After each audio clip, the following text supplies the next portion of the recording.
Alright. Hello, chat. How's it going? Hopefully well. We're back. We're playing Armored Core. I think it's been almost like 2 weeks since I last played it. I have gotten a little sidetracked, a little distracted. But it's fine, because this, like, you know, even now, this is still game 6 of 16. This series has so long in it that, you know, if I miss a couple weeks, it's fine, because it was still going to take me months to get through the rest of it anyway. Regardless, description still says the first day. That is my lovely AI description writer tool. It always thinks it's the first day. I don't know why it says that all the time, but it does. It's good to know that I have officially beaten the late to stream allegations to the point where even when I show up like 2 minutes late because I had to run upstairs to grab the Amazon package that my new delivery of energy drinks came in because I had forgotten to put them in the fridge. No one noticed. Well, people probably noticed. No one said anything. No one told me I was late. So I think we're fine. Anyway, I have so many things that I could talk about today. Disclaimer, before it happens, it's going to happen. So before it happens, my voice hurts. I think I've been pushing it. It's fine, it happens from time to time where it starts to hurt like this for a couple days or so. So like 50-50 chance that I lose it for a couple days. But the real thing that's like before it happens, because it will, there are gonna be a couple moments where my voice breaks today. Most likely. It'll be like a voice crack on steroids. So be prepared. You know how people will voice crack for like a syllable? Because of my vocal hemorrhage that's still healing, when my voice gets like this, I'll have a voice crack for like a solid few words if it's strained. So get ready for that.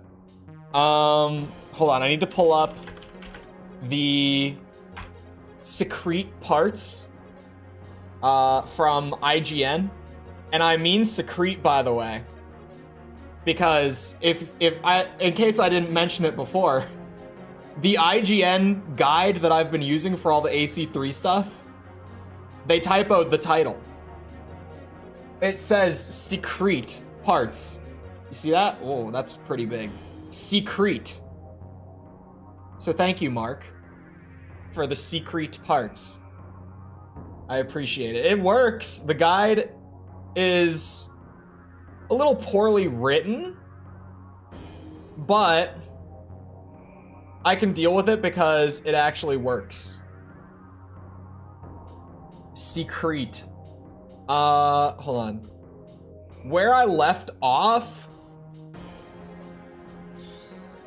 is there a way to know? Because it's been like 2 weeks. Oh no. Is there a way to know what upgrades I got on this thing? Hold on. I just have to look at this, I think, and give it a good think. I'm pulling up the last stream. Because the last one that I remember attempting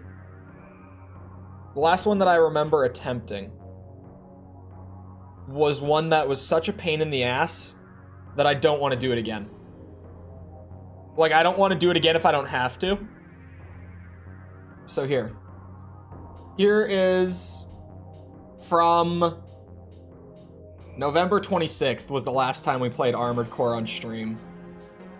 So yeah, I did the massive MT to get the improved cooling. The upgrades are shown in the mail. Oh, well, I'm doing this now. It's good to know. Did I get Okay, yeah. I got the enhanced turning. That was the last thing that I did on the last Armored Core stream. Which actually means we have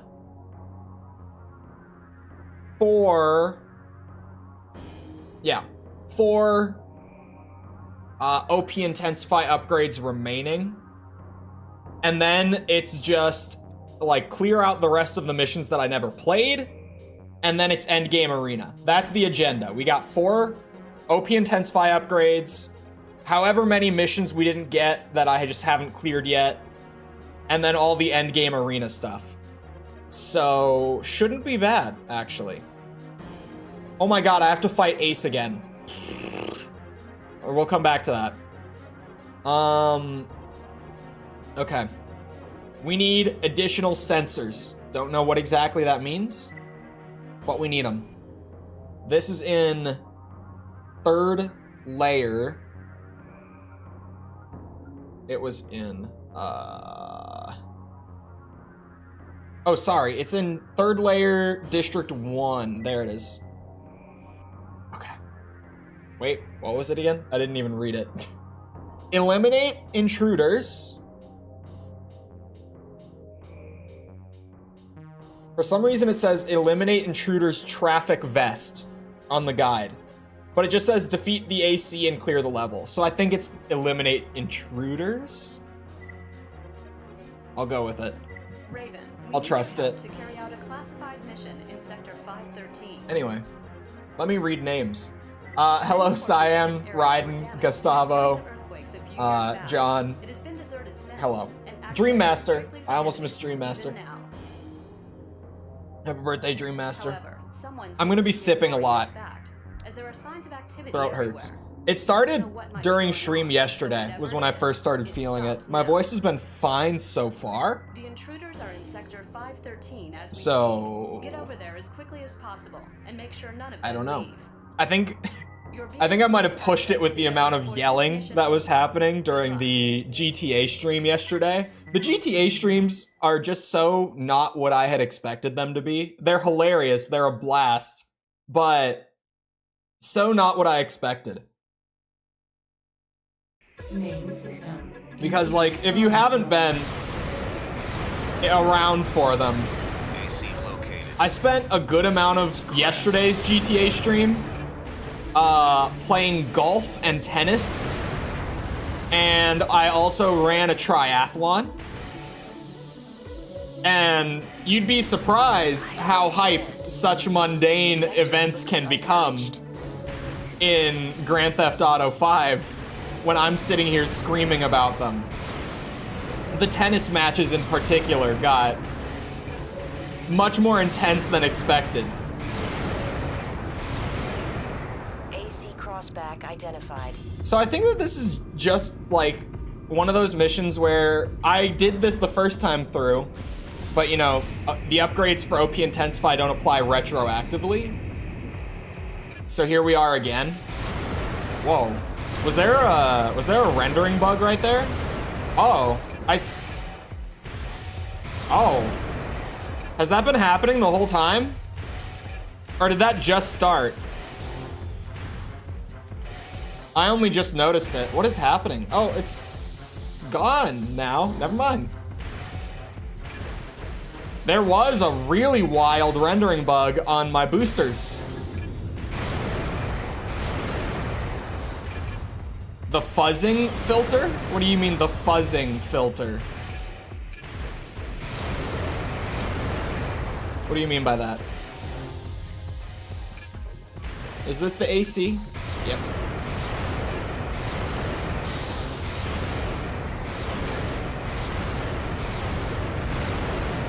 My PCSX2 might... No, I shouldn't have changed any of the global settings. If I did it by accident, like by mistake. And even then, like, I normally manually do most of my per game settings anyway. I don't know. My emulator might be a little weird because of me messing with it for other games, but it shouldn't be, because I always use the per game stuff. I don't know. What was really nice well, okay. So I knew this like weeks ago. I said this out loud, I think on stream even. I said a couple weeks back, like, what's nice is that AC3 is the last Armored Core game that I'll have to actually like go get the copy from my buddy to dump to the PC again.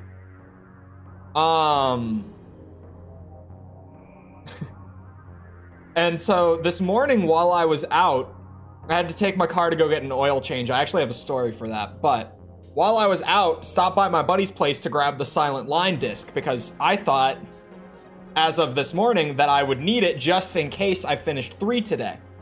I get here, I start dumping it, and then it hits me that Silent Line was the first review series game that I did on this PC, so I already have it dumped. So that's great. I didn't spend too much time on it, at least. Piloting skills have improved significantly since the last time I watched your play. Congrats. They have? Like, on stream? I don't feel like my piloting skills have improved much on stream. But I'll take it. Thank you. I won't argue with it. Even though I may have just done that a little bit, I won't. I'll just accept it. Someone said a couple days ago, by the way, speaking of Silent Line, that Silent Line was apparently a painful completion. So I'm trying to just not think about that. What does various sensor functions mean? Is that gonna be like missile indicators and stuff? I don't know what that would be. To get permanent radar, I have to defeat Thunderhouse in the arena. I'm gonna assume that that is in the end game arena. Oh no, it's D1? I just have to fight this guy again. I mean, alright. This shouldn't be that bad. Permanent radar, here I come. I can take this guy out. Nice and quick like. Hello Lego, how's it going? Oh yeah, so I took my car to get an oil change this morning.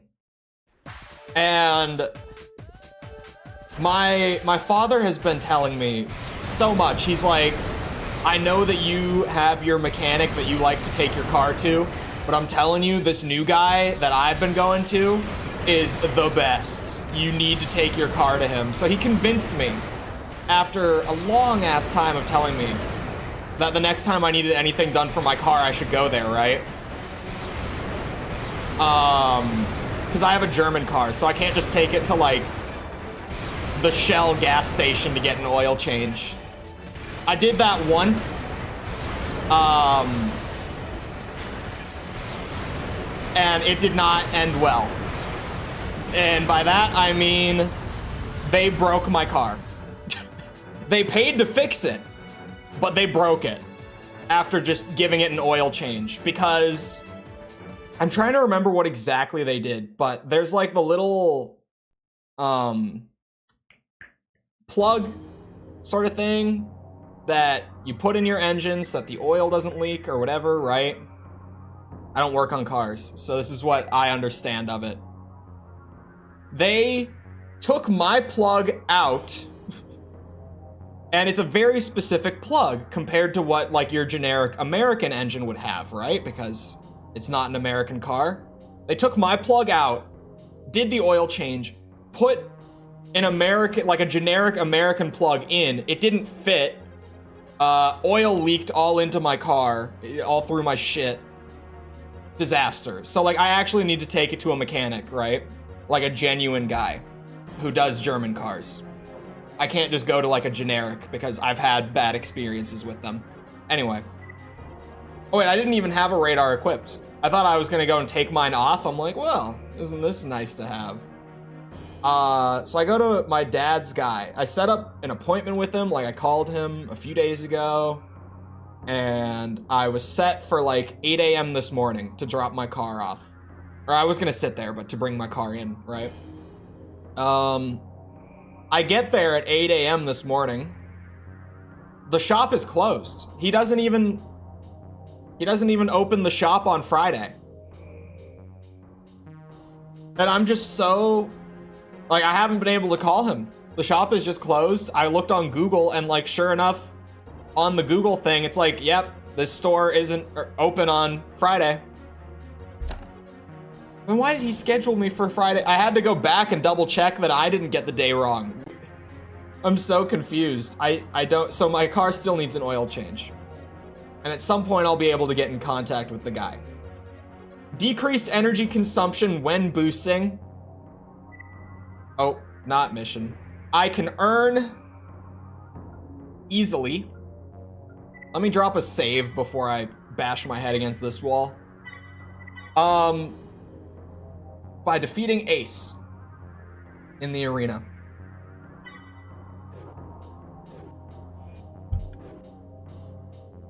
So, Ace rematch incoming. I don't know why I need to rematch him. I don't know why they would do this to me. I wonder if they... Do you think that they thought that, like, I would clear the campaign before I cleared the arena? Maybe that's, like, to their understanding, they thought you would do all the missions before getting through all of the arena fights, like becoming the 9-breaker. Which is definitely not how I approach it, but, you know. Maybe that's what they envisioned. Maybe that's why I have to defeat Ace for one of these upgrades. That, or it was just them being sadistic bastards making me rematch Ace. Because now I'm gonna have to figure him out all again. Oh, that's right. Oh, that's right. You have a machine gun, and it really hurts. Like, really bad. Get away from me. Oh my god. Please. Please have mercy. Turn it off. Turn it off.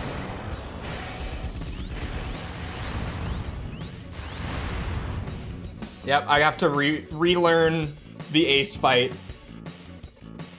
This was the map I did it on before, and I thought that this one was good for it. I liked doing the Ace fight here. Oh, my camera's in the wrong place. Are you kidding me? I moved the camera in OBS. I didn't even notice until just now. It's been like 20 minutes. And I didn't even notice that OBS reset my camera position. Hello, James. Ow. Where are you? Huh. God damn you.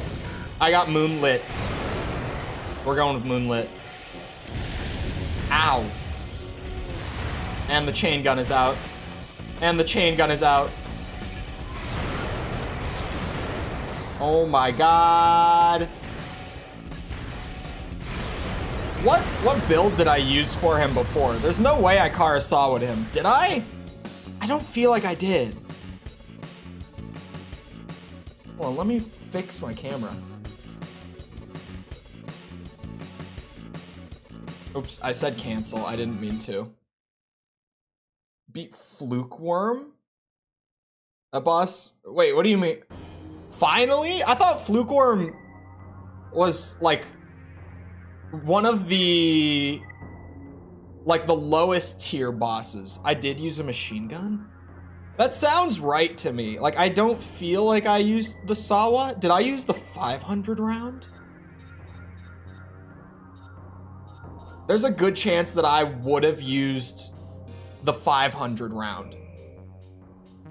Because, like, I don't really... Oh, but if I brought 1,000, I could spam a little more freely, I guess. Let me go with 1,000. Just beat Dark Souls 2 for the first time. It actually is as horrible as people say. Sorry, sometimes. But other times, it's still pretty fun and different. I feel like that's a good take. Like, there are moments in Dark Souls 2 where you're like, oh, this is why people say the things they do about Dark Souls 2. I get it now. But I feel like those moments are like, maybe like 10% of the game.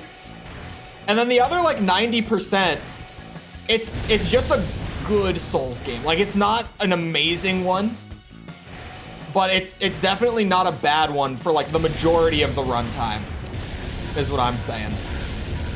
Ow. Like the least of them, sure, but just not, you know, as bad as people make it out to be. Can you not? Oh my god, he does not put the machine gun away. He genuinely doesn't. I'm having a MIP mapping issue on this map. I don't know why. Oh wait, is it MIP? Oh, I think it might just be because of the widescreen. Never mind. I was like, why am I having a MIP mapping issue that I don't remember having? It's definitely just the widescreen bug because it's happening only on the edges. PS2 MIP mapping is such a pain in the ass, and I keep saying cancel by accident. I keep exiting the match. Maybe I try a different map against Ace. I like this map. Because like not only did I do it on there before, so I know that that map works, but there's a ton of cover on it. I could try to parking lot him. You know what? I beat him without the parking lot once, so I can do it this time.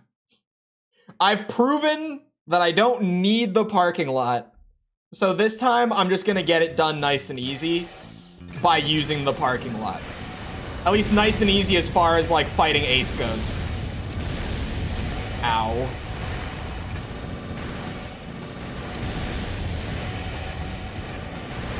Hold on.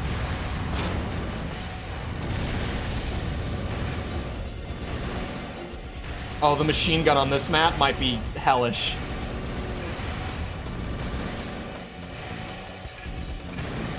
Ooh, he missed the moonlight.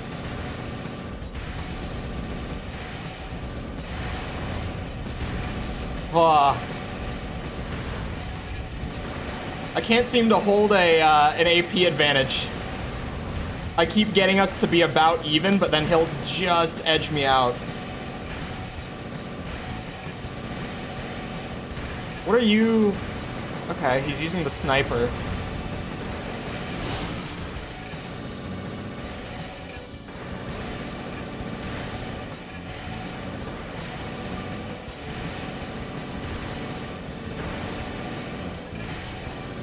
It's still sweaty as shit fighting him in here. It's a little hot. It's real hot.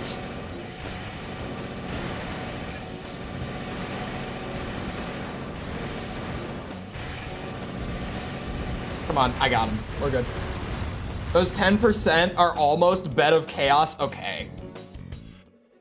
Okay, Bed of Chaos might be a little extreme. Did you play the original DS2 or Scholar? I don't remember.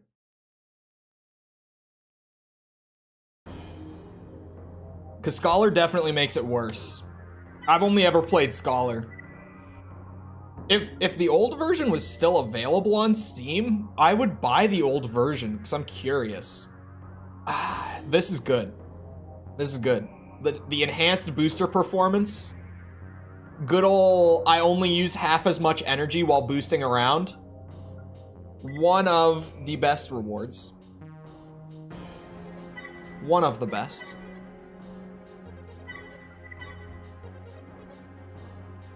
How's EA? Wow, I read two messages at once and they weren't even close to each other. How's Ace Combat 4, if you've gotten to it? I have no comment at this moment. I think the old version is available. I don't think... Hold on. I don't think they sell it anymore. I'm opening Steam.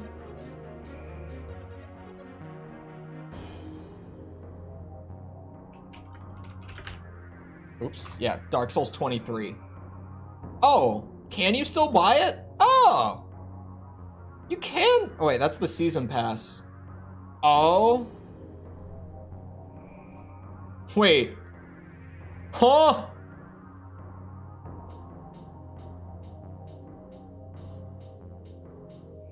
What? No, this is the craziest thing.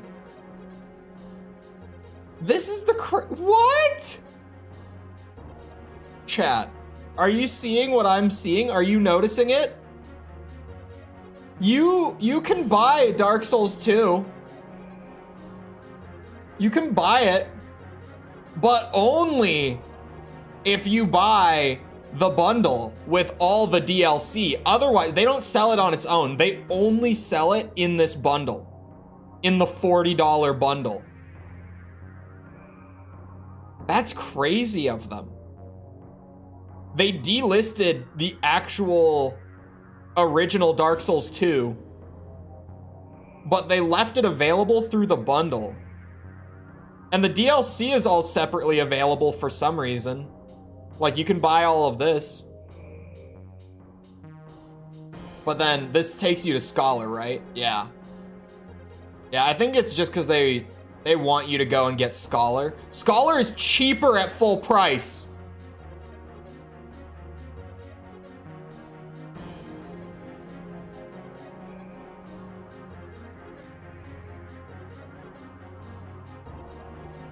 Or is it? Oh no, this is the upgrade if you own Dark Souls 2. Never mind, they're the same price at full price. Okay, purely because of this? Purely because of this.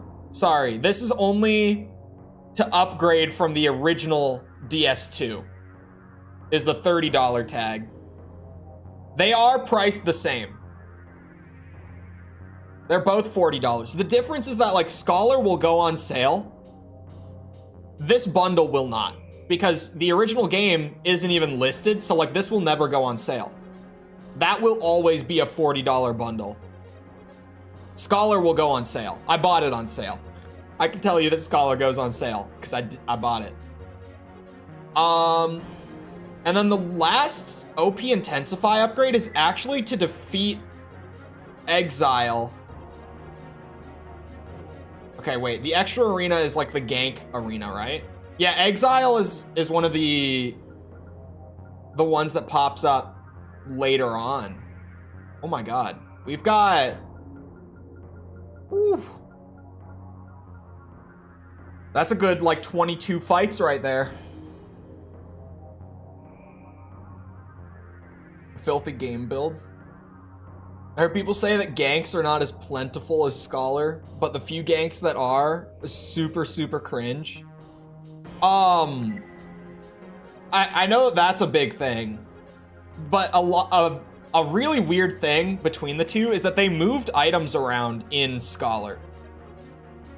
Anyway, I guess I'm doing a little more endgame arena than I thought, because I can do this, and then I can go clean up the missions, because this also gets me a blade range increase when I defeat Exile at the end of it.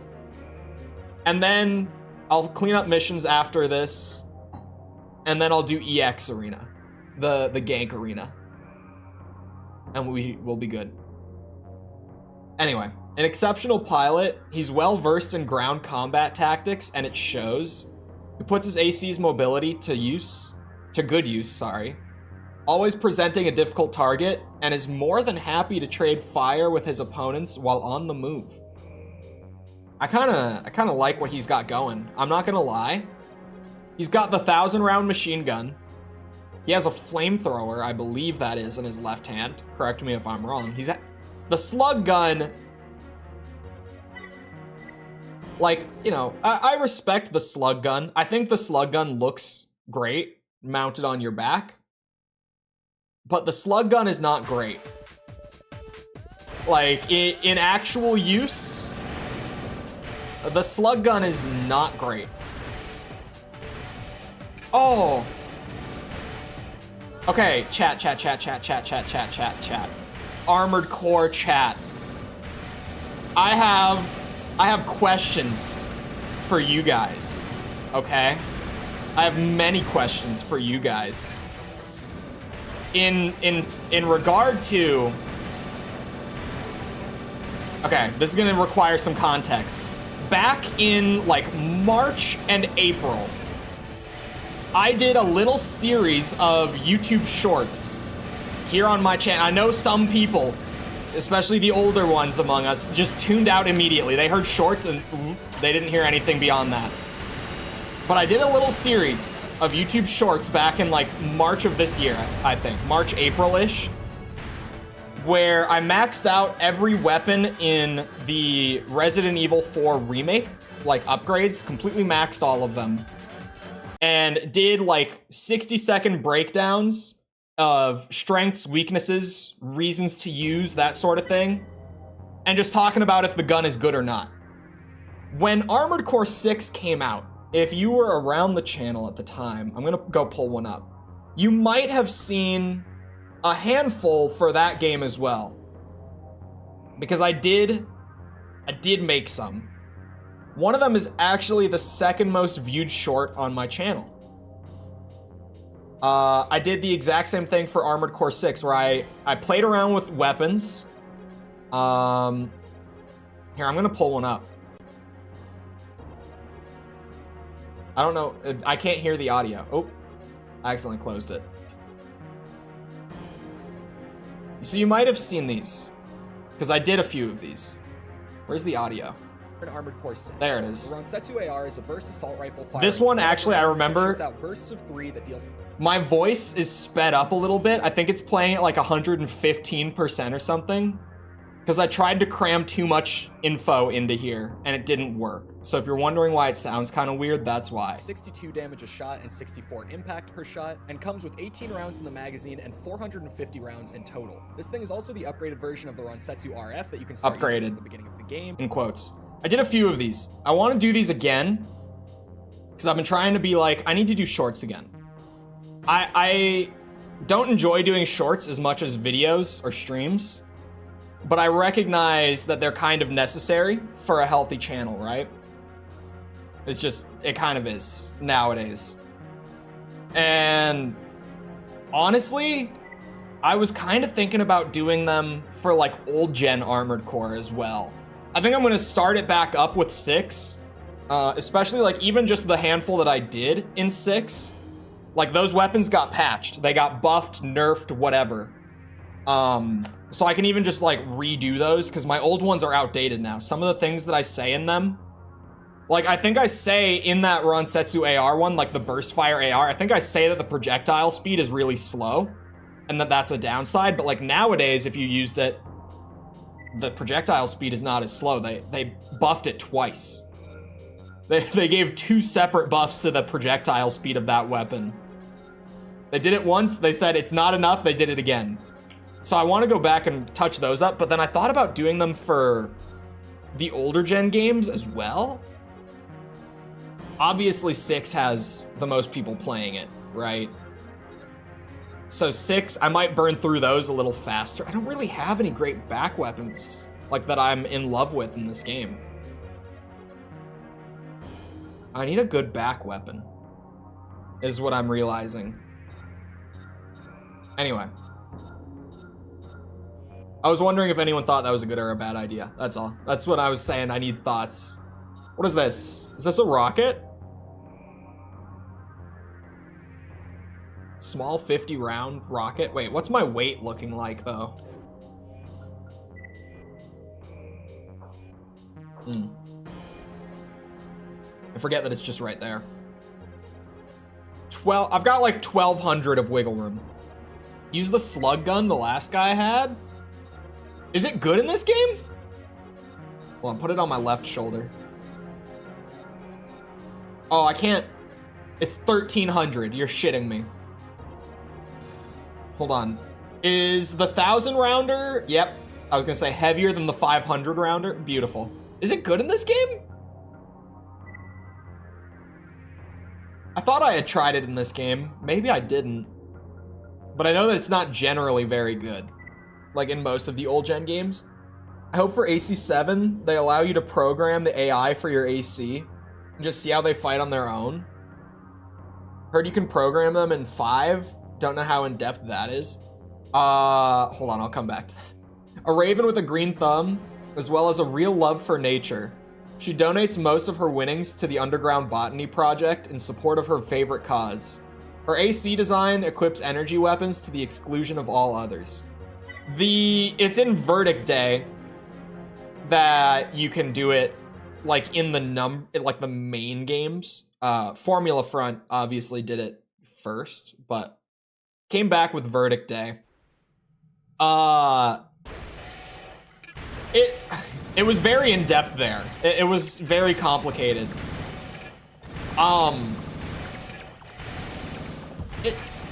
Being able to do it in like the formula front way, where it's like to watch your AC fight, I think is better than what Verdict Day had. Because with Verdict Day, you're not programming your own AC's AI and then just like watching it fight for you, which is what Formula Front was. In Verdict Day, it's, what's it? You get to build like an entirely separate, like second AC, aside from your main one, that runs the AI, and you can bring it along into missions as like a companion, which is really interesting. I think, honestly, I think I would like it if it was in a game. I would like it more. I thought it was okay. I would like it more if it was in a game that's not Verdict Day. Because the Gen 5 economy is super tight. It's a game that was definitely made to be played for hours and hours and hours. So when you just do like a single playthrough of the Gen 5 games, the economy is crazy. Like, parts are so expensive. Repairs and ammo costs are so expensive. And if you bring the second AC along with the AI running in it, you have to pay repairs and ammo costs for that guy as well. So bringing the second AC was pretty much like a guaranteed you're going to go negative on anything you do. There's just no way you profit while using that thing. So I would like it more in a game with a looser economy, because it would feel a lot more usable. But then I guess, like, if it was in, say, 6's economy, the only thing counter to that, I love that I'm just countering myself because I feel both ways about it, is in Armored Core 6, what would be the reason not to bring the second AC? Other than just, I don't want to make the game too easy. Like, what actual reason would there be to not bring it along? Because I feel like there never would be a reason to not just, like, I guess in theory, double your firepower, right? There would never be a reason not to bring it. If it never negatively, because even if we took AC6, right? Because say we throw it into like the expansion or whatever comes next. If we just took that design approach, we take that economy, let's just say we literally double the repair and ammo costs for every level, you're still probably not gonna go negative in that game. There's no way. I got comments on the AC6 video, the review, where people were telling me that they like had actually gone negative on repair and ammo costs in Armored Core 6. I don't know how you would do it if you weren't intentionally trying to do it. Like, unless you were just using all of your ammo in like 2 chain guns and 2 songbirds and then getting yourself like shot to hell before finishing the mission, I have no idea how you could even go negative in that game. Which is what I said in the video. Like, I've never even come close to getting a negative paycheck. I'd run out of money, but not went negative. No, not went negative like in terms of your total amount of credits, like for a mission pay. Like, you ran a mission and it cost more to run the ammo and the repairs that you did than like you got paid for completing the mission. I never had that. Cost and pay would be shit. Maybe like cutting your pay in half if you brought it, as well as needing to pay ammo and repairs for both. I don't know. I don't know how they would like add some sort of dynamic where you can bring it, but it's not always the best idea to bring it, if that makes sense. Anyway, a former street actor, he's taken the show on the road and now performs only for his arena fans. Winning isn't important to him, it's the spectacle of it. You've used Paradox, who has a similar background as a rival. But hello, Ferval. I just don't know how you could bring back something like the Verdict Day Unax.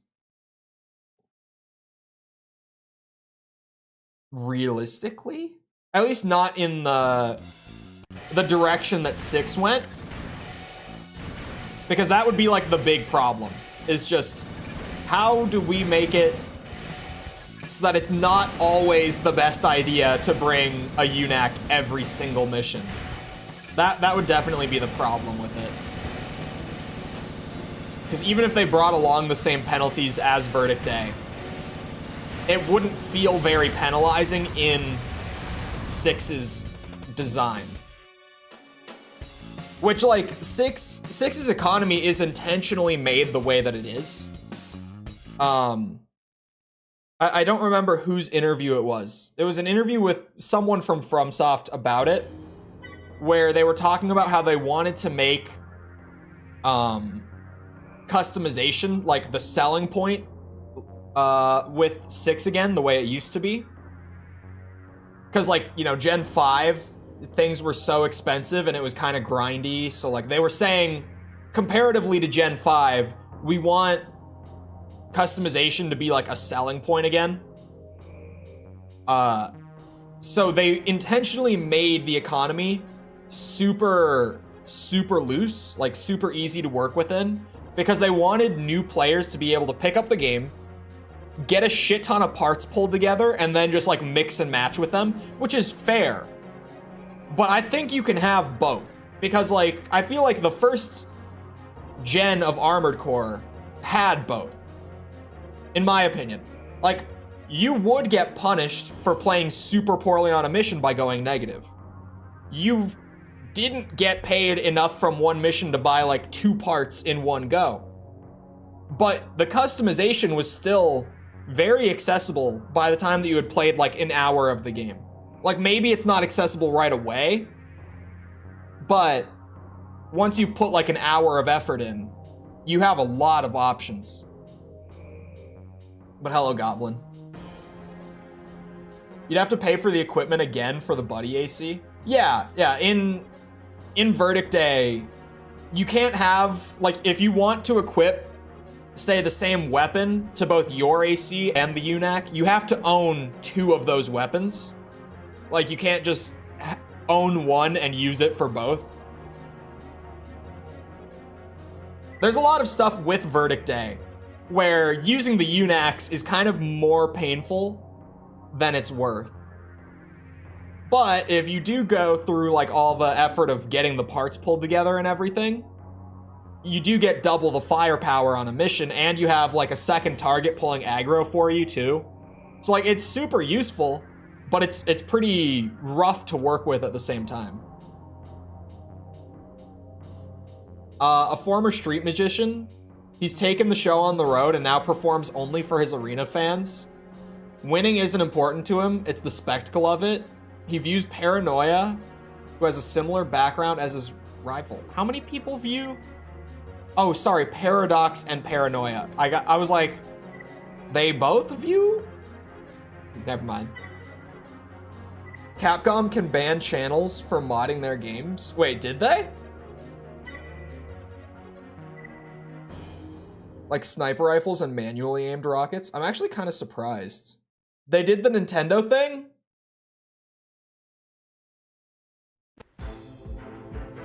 It's like, I've got 23 million. Yeah, I feel like that's partially, well, I mean, depending on the game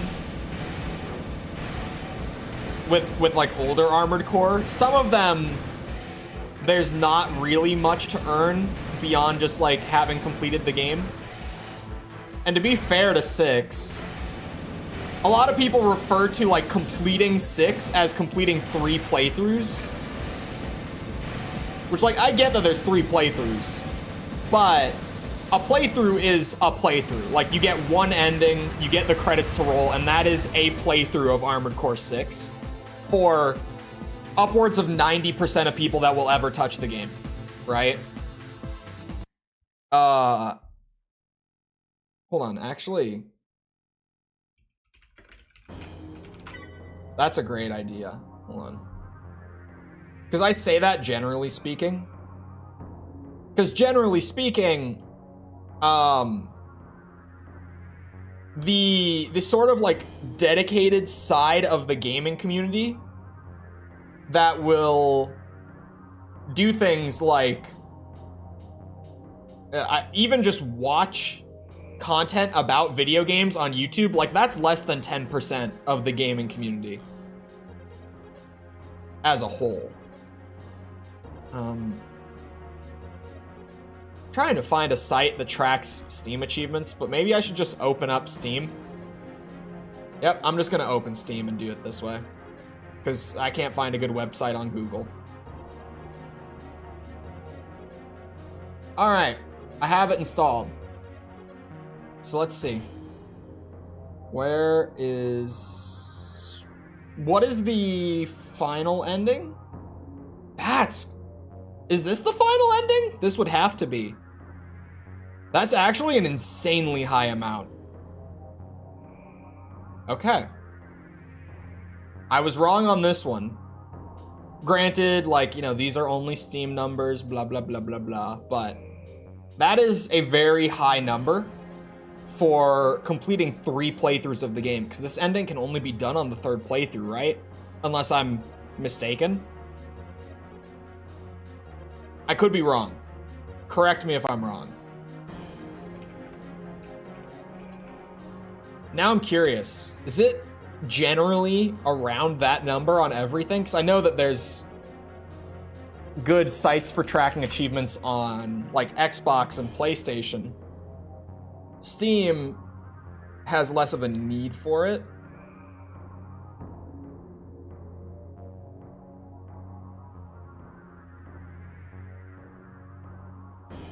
Where is like the thing that tells me the amount of people that have the achievement? What is the percentage? It was 28% on Steam.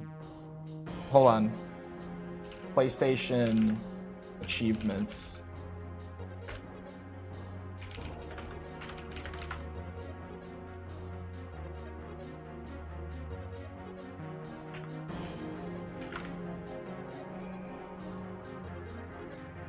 Will this show me what I want? This will show me what I want. Oh my god, it shows them as hidden. Are you shitting me? It shows all of them as hidden achievements.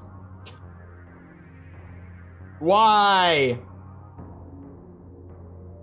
Only a third? I mean, less than a third. Oh, reveal hidden. Thank God. I was like, are you kidding me?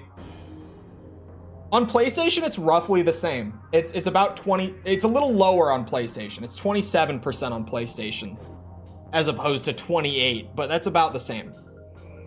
So like 27, 28% of players on AC6 do all 3 endings. But then to flip that on its head, like 72% of people who have played the game don't go to the effort of playing through it to get all the endings, right?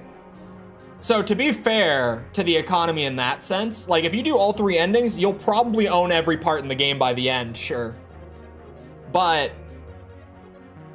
the majority of people are not gonna have that experience.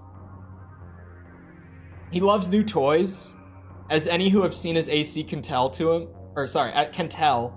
To him, performance and compatibility are secondary issues, and this stance has been his downfall more than once. Other Ravens watch him closely to find out which new parts hold promise. I hate how much the commas and the periods look exactly alike in the text of this game. I actually cannot tell.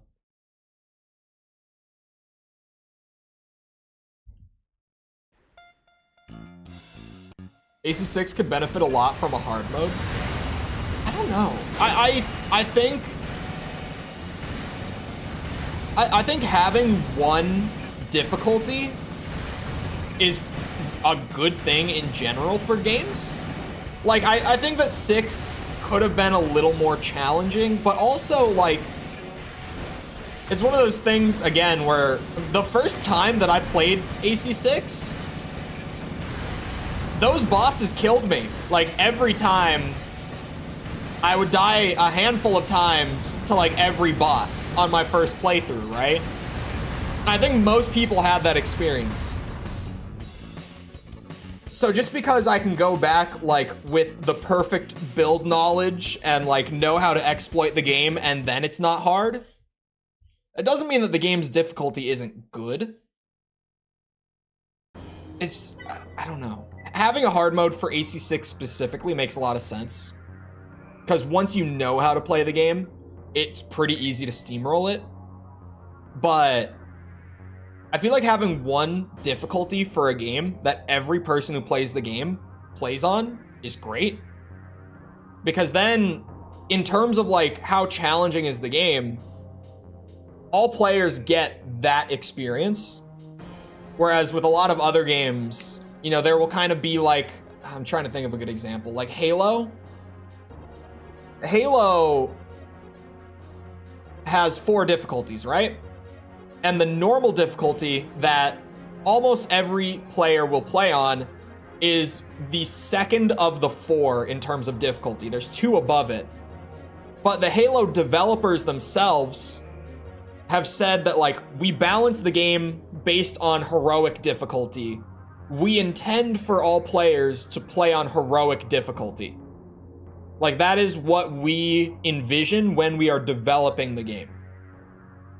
So the majority of players, because, and this is kind of their fault too, to be completely honest, because of that, the vast majority of players play on a setting that is easier than what the devs have made the game to be played on. And then what you get a lot of the time, and I've streamed Halo for fun in the past. I love those games. You probably noticed I bring them up fairly often. I always play on heroic because I know that that's like the intended difficulty. And it does feel the best in my experience on heroic, regardless of what game we're talking about. Like, they all feel the best on heroic. Genuinely. But what you'll have is, like, there are missions in Halo where the majority of players, if you haven't played Halo, just bear with me. If you have, you'll know exactly what I'm talking about. The majority of players will play Truth and Reconciliation on Halo CE. They'll play it on normal. They will have no problems with that mission. They'll breeze through it, and they'll have a good time. And then when you're talking about missions with other players, like when I talk about Truth and Reconciliation, I talk about how I dislike the level because it's completely balanced around the idea of you not having a precision weapon for the majority of your runtime through it. And it's completely fucked. Like, the sandbox does not work like that in Halo CE. You kind of need to have a pistol in Halo CE. It's just, the game isn't that well balanced. I love the game. So, but I can say it. Like, Halo CE is not very well balanced. You kind of need a pistol on heroic and above. If you don't have it, you're a little screwed. Truth and Reconciliation has a lot of, like, hard encounters without ever giving you access to the pistol in any way, shape, or form. So when I talk about the mission, I talk about how the bullshit difficulty gets to me, and I never want to play through that mission. Like, it's a pain for me every time. The vast majority of players have only ever played the thing on normal. They have no idea what I'm talking about. They have no clue what I am saying. Because on normal, it's a toned down experience from what the game is balanced around. So it's pretty easy. I finished Halo 2 on Legendary 2 times because I hate myself. I have done it 3 times, and I hope to never do it again. I hope to never do it again. I did it on Xbox. I did it on Xbox One when the Master Chief Collection came out. I did it on PC when they brought Halo 2 to PC on the Master Chief Collection. I never want to do it again. 5 counting Lasso. Lasso's a community challenge. Doesn't count. Also, Halo, heroic is base, legendary is cringe. Legendary just feels like a little too much every time. But also, hello, Sepper. This pilot changes occupations like some people change their socks. He's always on the lookout for more money and accepts missions based only on their reward. He refuses to use shell weapons, which, as we all know, cost money. That's true. That's true. Shell weapons cost money. Don't call me Sep. What? You don't like when people call you Sep or Seppi? Whatever happened to Seppi?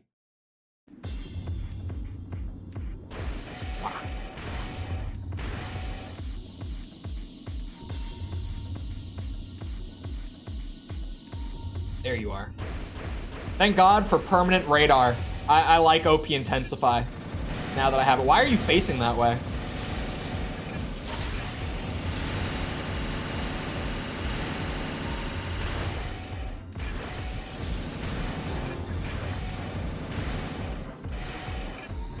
What is your game plan?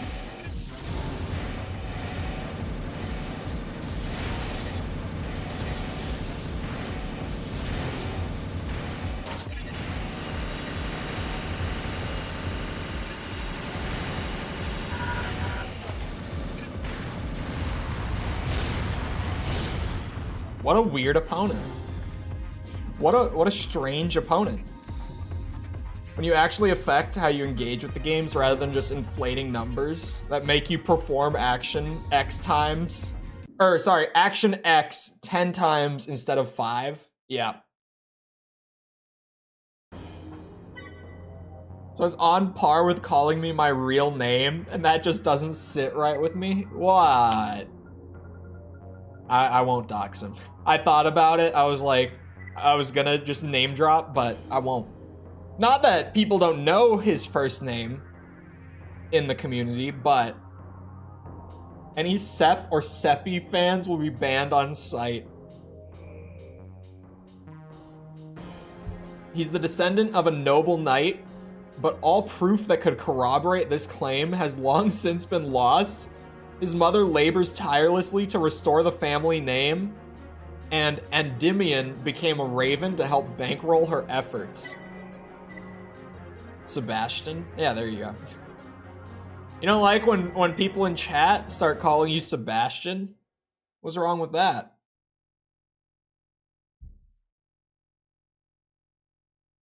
I see nothing wrong with that.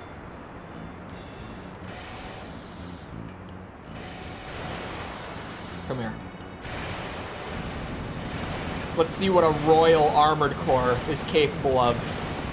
So far, circle strafing and launching rockets.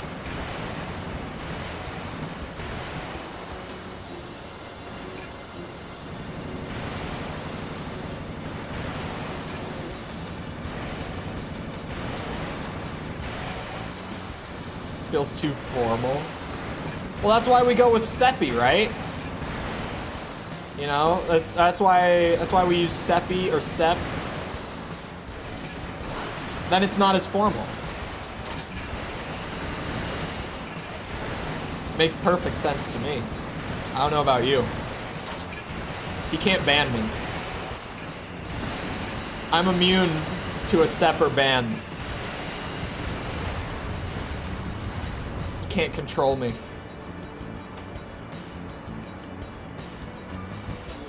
I love this new light that I bought when the old one went out. What was that, like a month ago? Actually, it was probably more than a month ago now.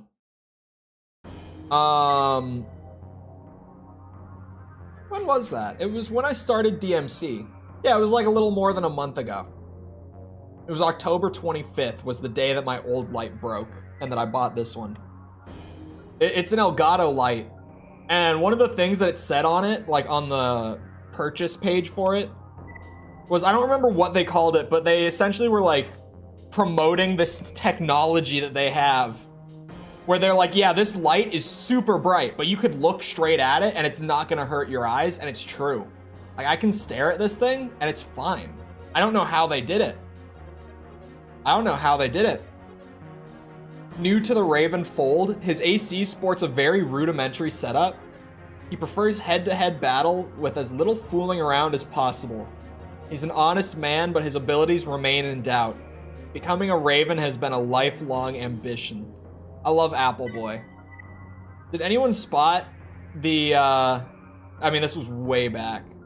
I know that I got a couple comments that spotted it. It was one of my most obvious cosplay builds that I snuck into a video ever. But I did an Apple Boy cosplay in my AC3 video because I like the look of it.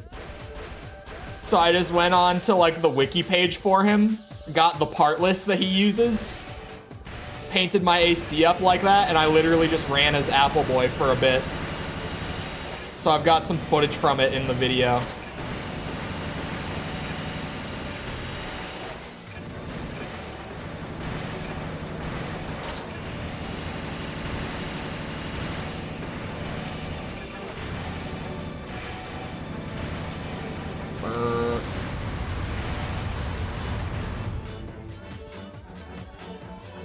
It's big and flat and not a small blinding ball of pain.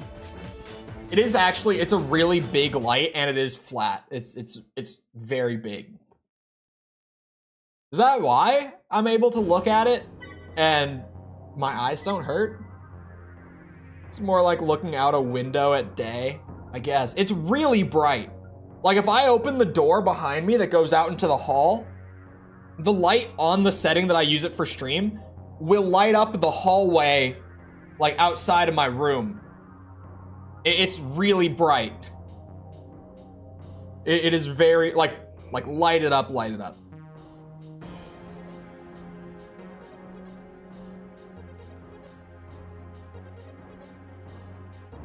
Your IRL friends refer to you as Goblin. Is that where the username came from, or is it vice versa?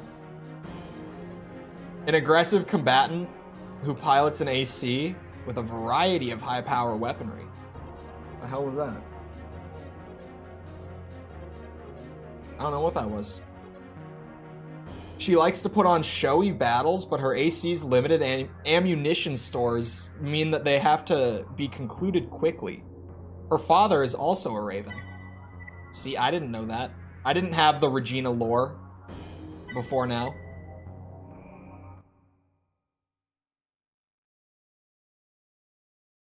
It was in the bot together thing. The Elgato products are great. I think I'm gonna buy a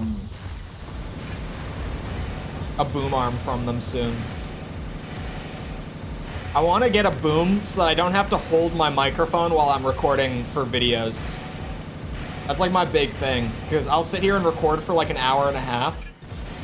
And my microphone isn't heavy, but it's just heavy enough that like if you hold it for like an hour and a half, it does kind of start to tire out your hand a little bit to just be holding it up the whole time. So I want to get a boom from Elgato. They apparently have a great one because of course they do. It's Elgato. They just make the best shit.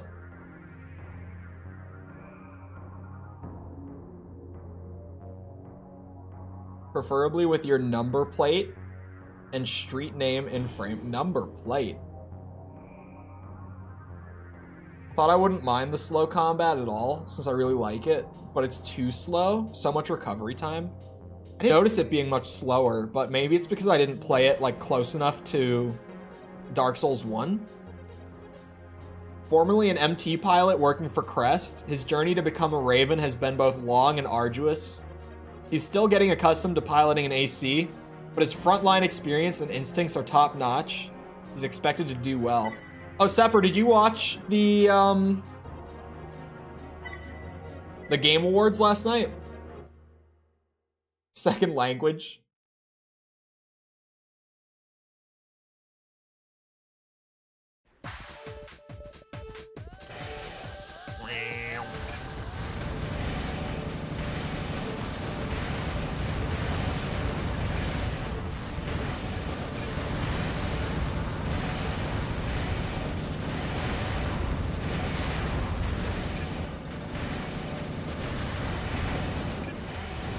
Open world Monster Hunter? I have no idea what the Monster Hunter thing was. I'm surprised that, what's it called? That they announced it so early. 2025. Right? Because everything else at the award show was like coming out next year. Like within the next year. some of the things that they announced last night were coming out last night, like, the finals. Apparently, like, they were just, you know, they were showing off the finals, and I was like, oh, it's that game that has the AI voice actors. And then, just at the end, they were like, it's out right now. We just launched it, actually. Go play it. And I was like, what? If Spider-Man wins a useless award when I have a real life, well, you should know, Spider-Man, hold on. I could be wrong, like I feel like I'm wrong, but I don't think Spider-Man won a single award. Something tells me I'm wrong. I think they might have won a single award. Hold on. I got the winners list pulled up, but I don't think they won anything.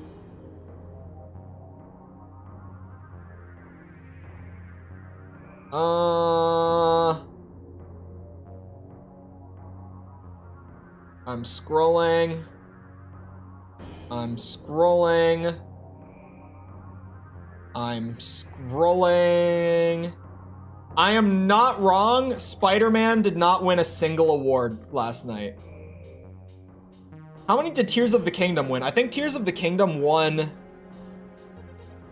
an award. I think they only won a single award last night. Which, that was my big shocker throughout the show, was that Tears of the Kingdom kept not getting the awards.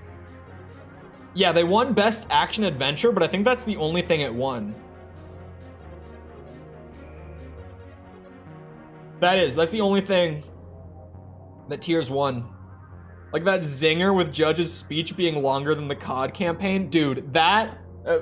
and then, like 20 minutes after he said that, they played an ad for Call of Duty, and I could not believe it. She hasn't been a Raven for long, but her mission success rate is impeccable, and she's in high demand because of this. The grateful recipient of many corporate-sponsored gifts, she takes to new equipment with a fervor. Shouldn't it just say with fervor? Am I bad at English, or is Age Tech bad at English? Because historically, it has been Age Tech. Like, it's solid, but it was nothing award-worthy.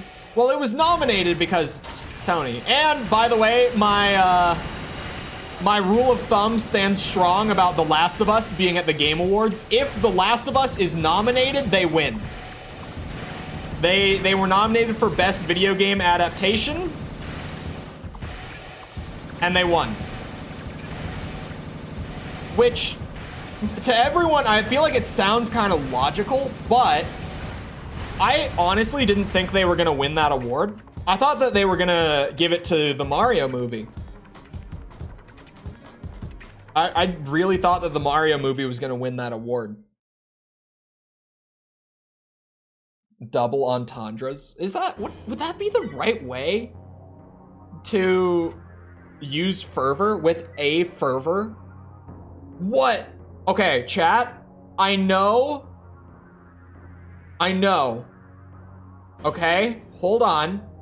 Wait here. All right. I know that everyone loved Hi-Fi Rush, okay? And so this might come off a little poorly, but listen.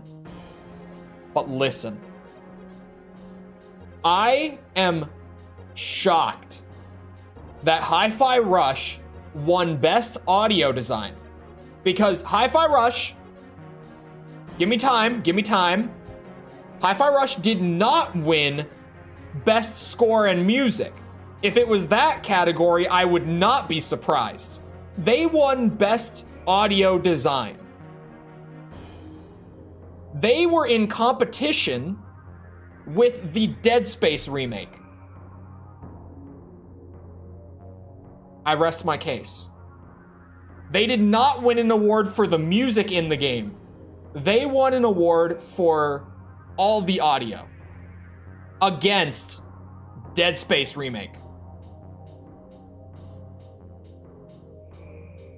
I'm cooking on this one, okay? I really thought Dead Space was gonna win that category. I thought it was a no-brainer pick. I'm not saying Hi-Fi Rush is bad. I'm saying they should have won Best score and music out of everything they were up against. Like, they were my pick on a personal level for best score. But they would not have been my pick for, like, general sound design. It absolutely would have been Dead Space. Would that include voice acting work? Generally, audio design it does include it, but it typically just refers to sound effects and like audio mixing and stuff like that. More so on how the music is used compared to the track number. Yeah, I don't know. It's a weird one, because when you say sound design, you are typically talking about like the sound effects and like the mixing and stuff like that. So it was odd. There were a lot of actually, okay, hold on. I'm gonna get the Game Award, like, award talk out of my system. Here, I'll pull this over. I'll pull over the winners list, just since I'm gonna go on a whole thing. Baldur's Gate 3 did win Game of the Year. If this is news to you, this was my pick. It was not my favorite game I played last year, but they absolutely earned the win. Like, not a single doubt. All right? Not a single doubt. I was very happy to see that they actually won Game of the Year, because those guys deserved it so much. So much. This shocked me. I thought game direction was gonna go to Baldur's Gate. Like, I really thought the game direction was gonna go to Baldur's Gate. I actually haven't played Alan Wake 2, so that might be why. But that one came out of nowhere. Alan Wake 2, actually, you're gonna see this one a lot. Alan Wake won a lot of awards last night.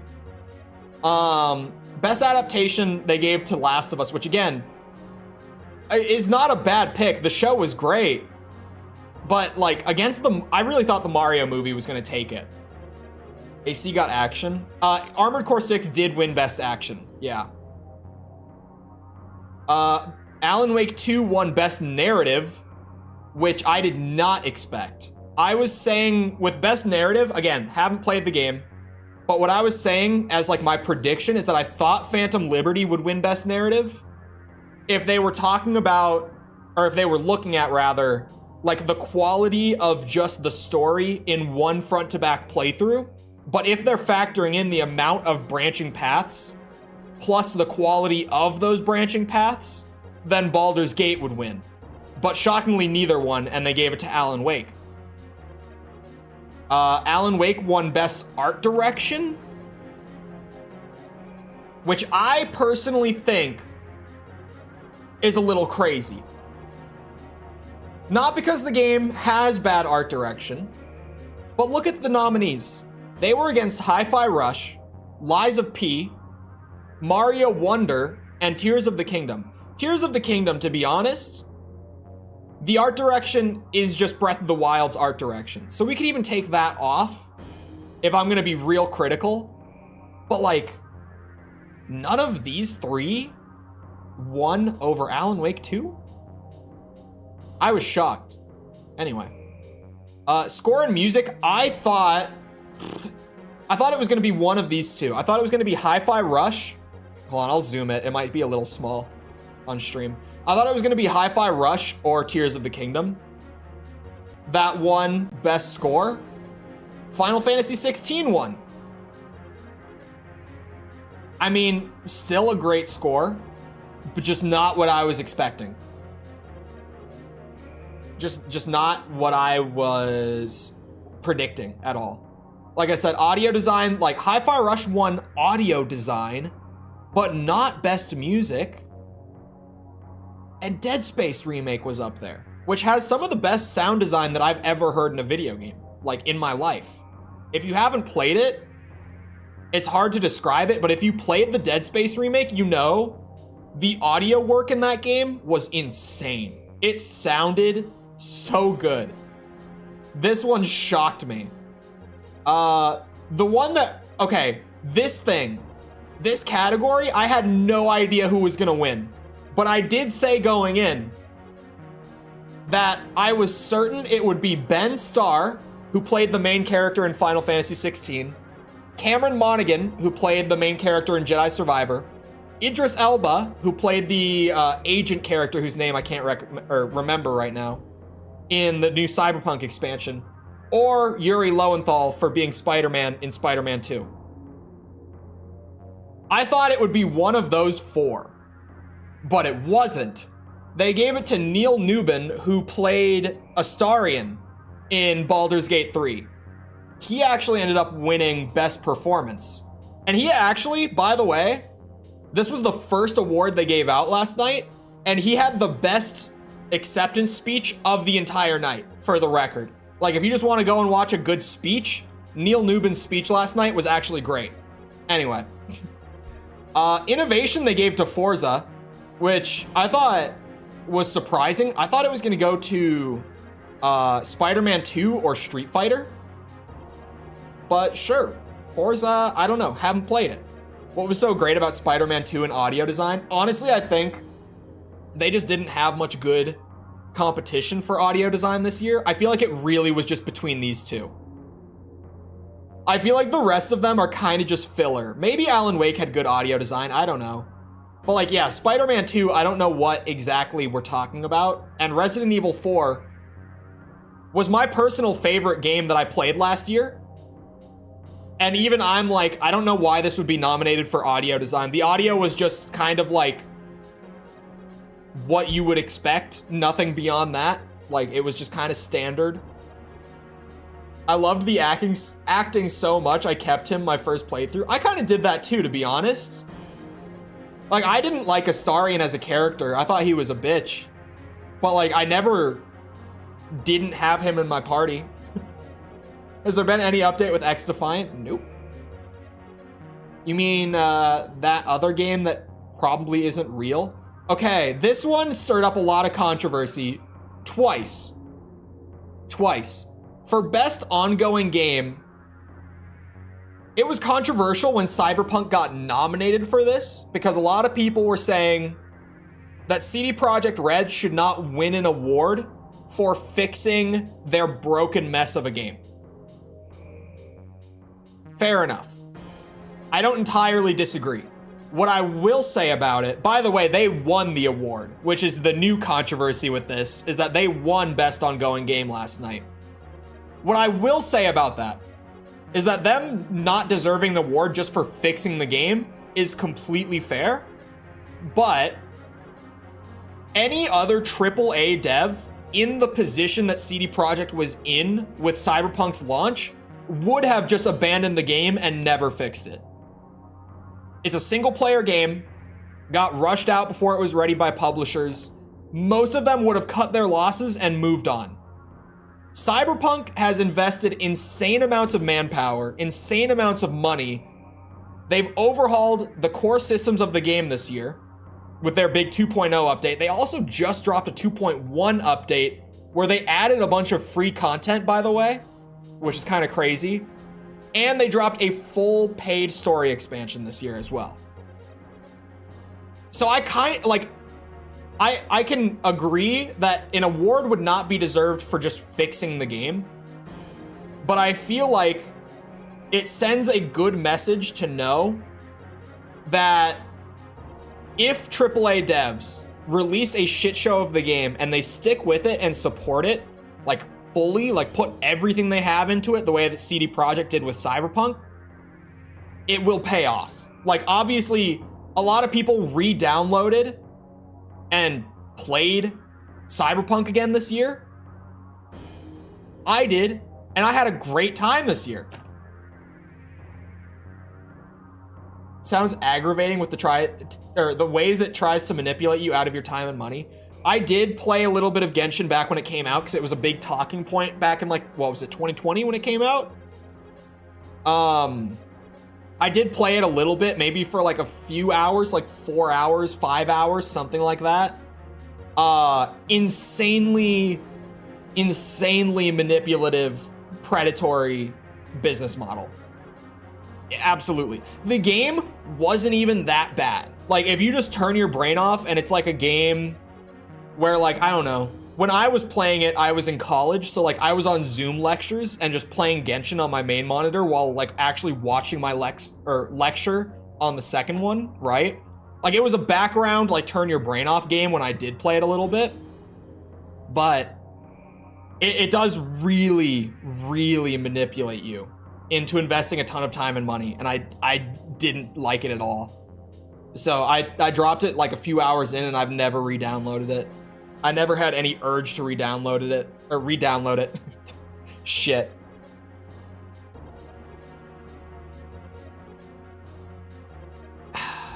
I played like 35 hours of Cyberpunk when it came out, but it was insanely busted with bugs and stuff at the time. And a lot of the core systems just sucked, right? A lot of the core systems were just not good. Now with the 2.0 update, they fixed a lot. Like in the old game, crafting was so overpowered. It still is. But in the original launch version of Cyberpunk, with the way that their systems design was, you had to invest in an entire attribute, which for context for people who haven't played Cyberpunk, there are 5 base attributes, and you can only max out like 2 of them in a playthrough. And the way that crafting was so powerful, you were pretty much forced into maxing the technical ability attribute every single playthrough. And on top of that, like, technical ability literally was just the crafting attribute at launch. Like, that was kind of the one thing that it had going for it. You didn't get any additional benefit beyond being able to have good crafting. Like, that was it. So build variety in the launch version of the game with the old skill system was you get crafting and then like one other base attribute where you can get like machine guns, super tanky, stealthy, and that was about it. The 2.0 update massively fixed that. Build diversity in the 2.0 update is so much better. It's insane. Anyway, best community support, Baldur's Gate. Honestly, sure, only because actually Baldur's Gate deserved it. I was kind of confused by this one, but now that I'm really thinking about it, if you don't know, hold on, actually I have Steam open, right? Let's go to Baldur's Gate. Let's go to Baldur's Gate 3. Here it is. These patches that they put out, right? I'm not gonna hover the spoiler bars, but they put out these patches like every few weeks, like 3 or 4 weeks, right? And every single patch, these aren't just patches. If you don't know, in these patches, they literally will add like, here we go, an entirely new section at the end of the game after the defeat of blank that aims to provide a well-deserved sense of closure with your allies. TLDR, in this random patch, they just added in like a new ending section that just is at the end of the campaign. When you get to that section of the campaign, there is a new branch that you could possibly go down that was never there before. They just sneak shit like that into every patch of this game. And it's insane. It's actually crazy. They do it every single time. Hold on, where's like another patch? These are like the community highlights. They got nominated. Hotfix. Yeah, so their hotfixes are just like a generic patch where they're just fixing things, balancing things, whatever. Here we go. Patch number 4. Let's see. What did this have? They added new colorblind filters that apparently weren't there. I had no idea about that, but okay.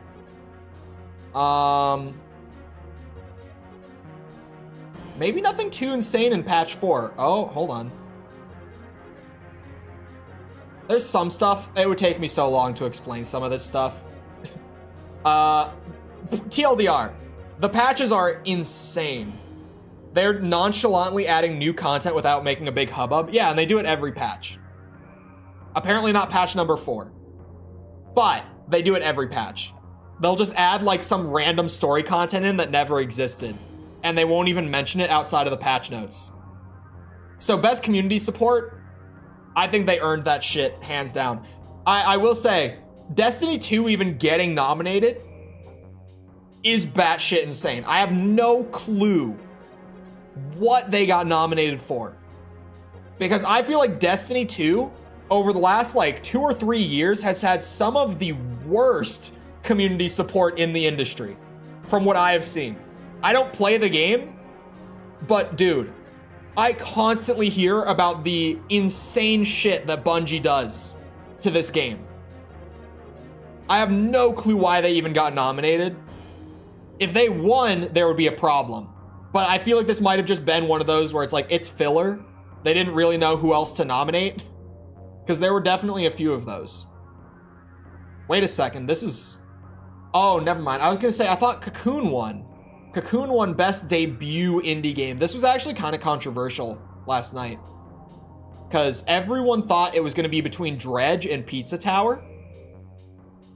And then Cocoon, just like, they gave it to Cocoon. Was the PT door? I know, it was hilarious.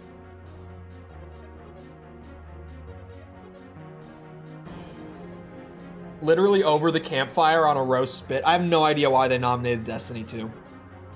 Honkai Star Rail got Best Mobile Game. When I saw it get nominated, it was like, that was the only thing that was gonna win. The Game Awards love Hoyoverse. It was one of those things where just as soon as I saw that it was nominated, I knew, of course it won. I would like to mention that Hello Kitty Island Adventure was a nominee for Best Mobile Game. Just so that everyone is aware. That was a genuine,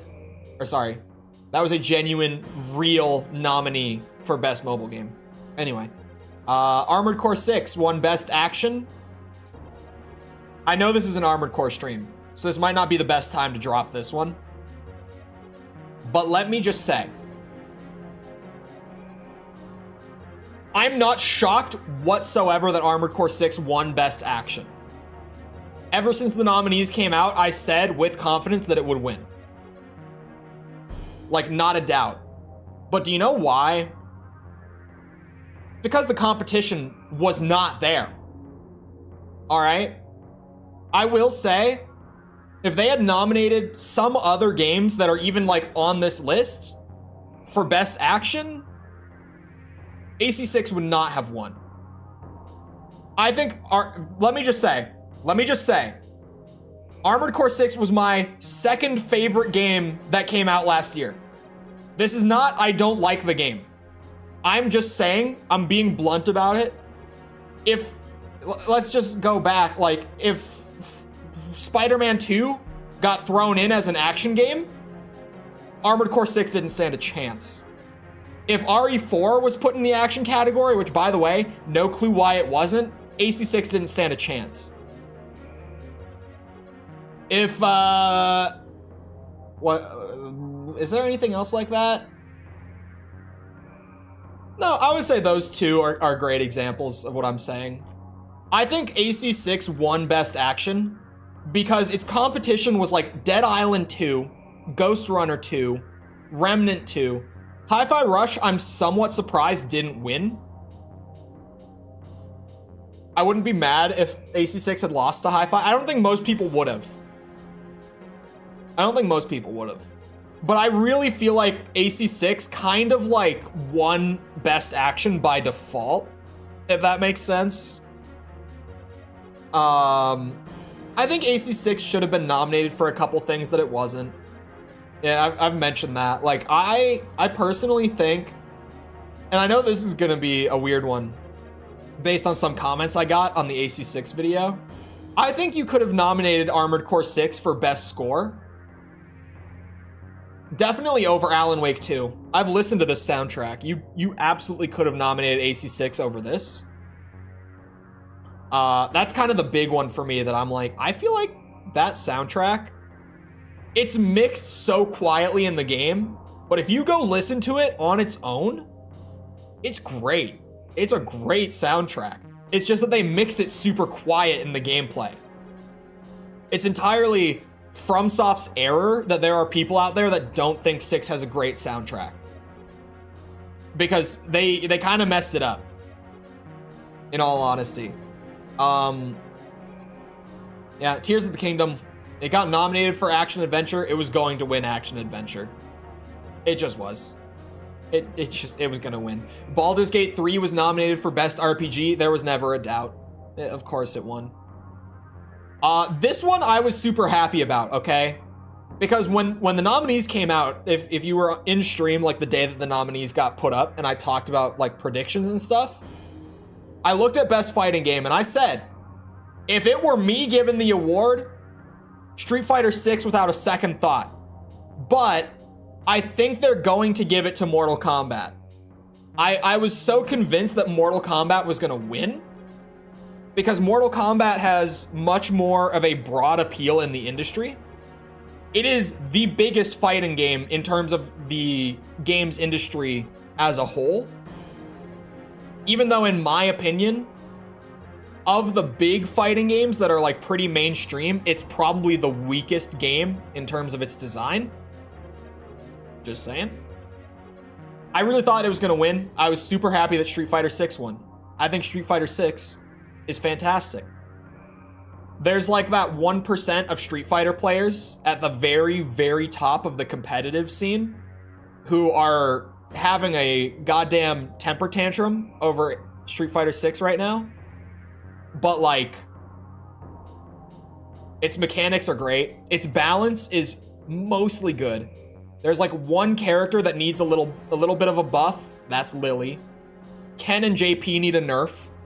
Other than that, the balance is great. Like every character feels competitive. No one feels OP. Outside of Lily feels too weak. Ken and JP feel too strong. Other than that, we don't even really need a balance patch in Street Fighter 6 right now.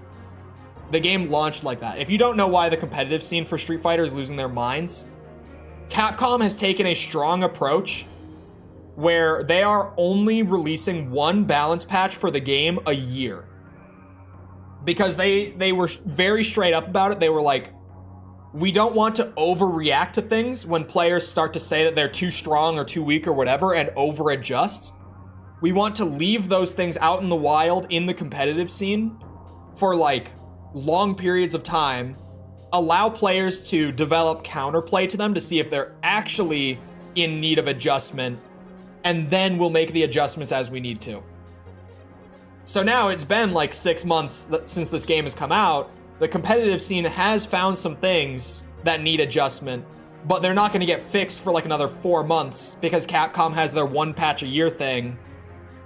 So that's why like the top 1% of Street Fighter fans right now hate Street Fighter 6 at this current moment. Everyone else, like, this game is great. If you were going to pick up a fighting game this year out of like the new ones, in my opinion, make it Street Fighter 6. Anyway, moving on. Mario Bros. Wonder for family game. I didn't think this was gonna win.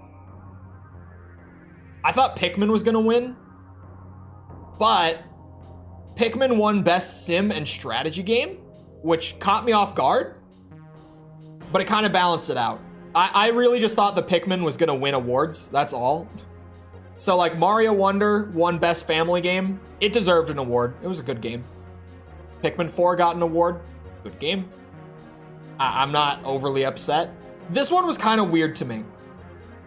And I talked with Tom, mod of the channel, about this one a little bit.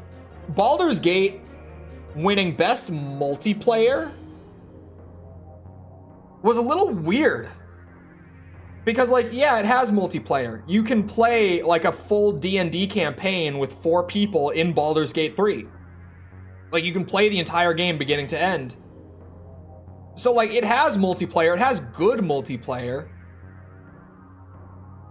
I think that Baldur's Gate, kind of like what I said with Armored Core 6, I think this won by default.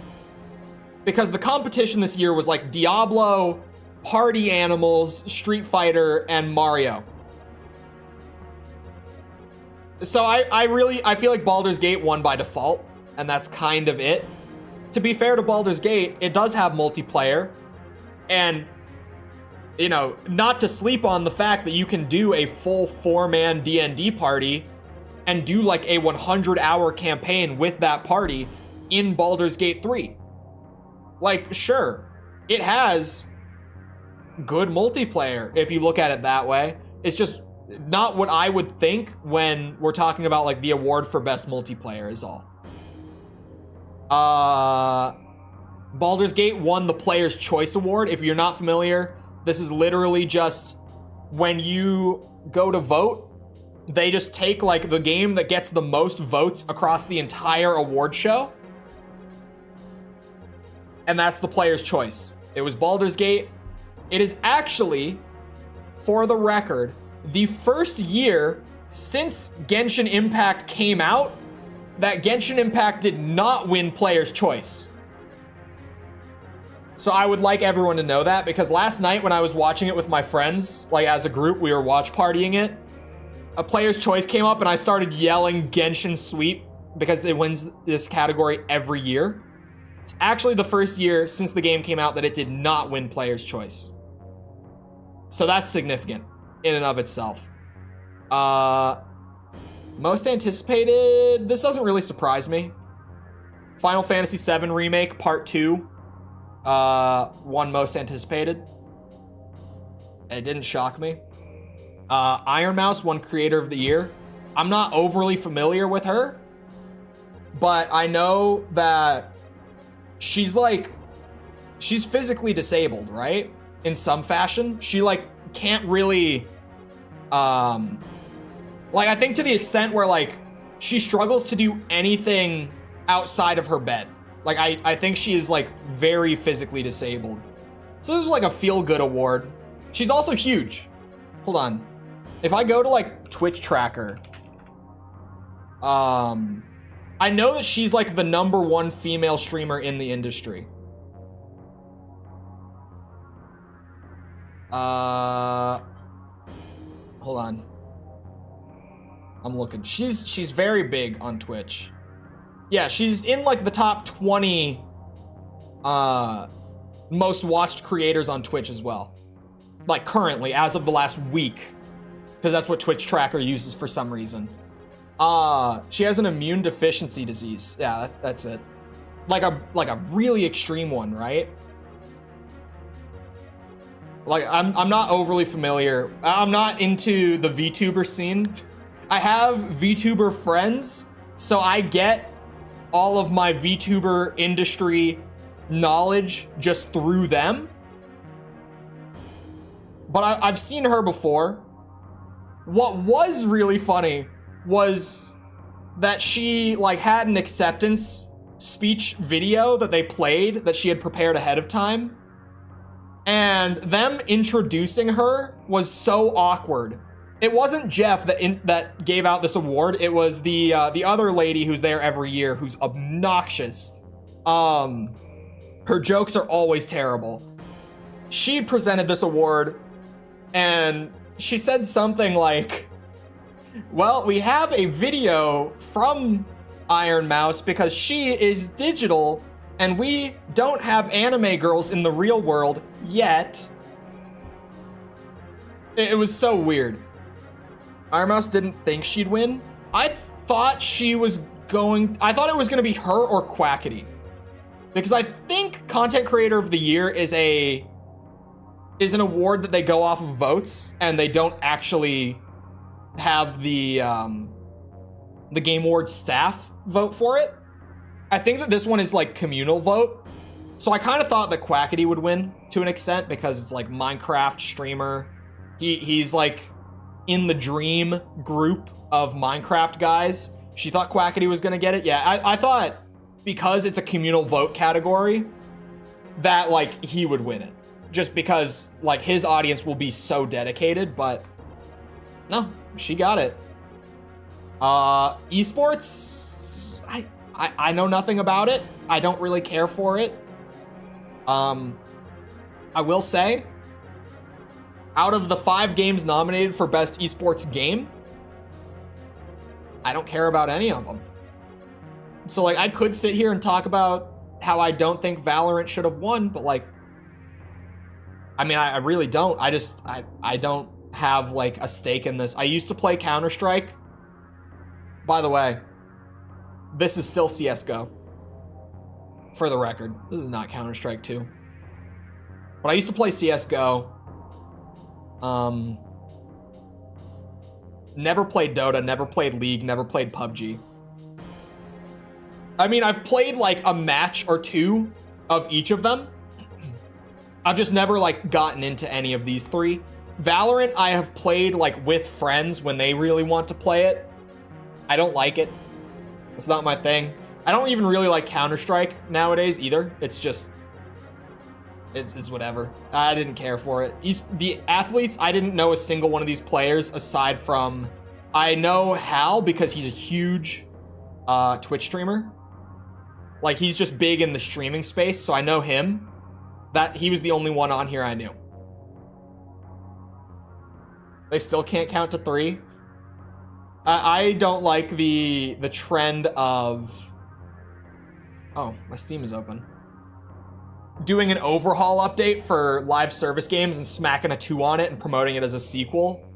Overwatch started that shit, and it's driving me crazy. Overwatch did it, Counter-Strike did it, and a lot of people don't know this. The Nickelodeon, like, platform fighter that came out, like, a couple years ago, they also did that this year, where they were like, yep, it's Nickelodeon All-Stars, whatever, 2. And they just recently did the same thing. I hate it. It's the dumbest trend in the industry right now. I've talked about multiplayer games and the state of multiplayer games a lot on stream recently. I have a whole thought about it. Hold on. At first glance, he appears to be just another trigger-happy machine gun newbie, but his decision to go with shell-based weapons was deliberate in order to offset the energy consumption of his AC's leg selection. He's calm under pressure and assertive. Interesting. Interesting play.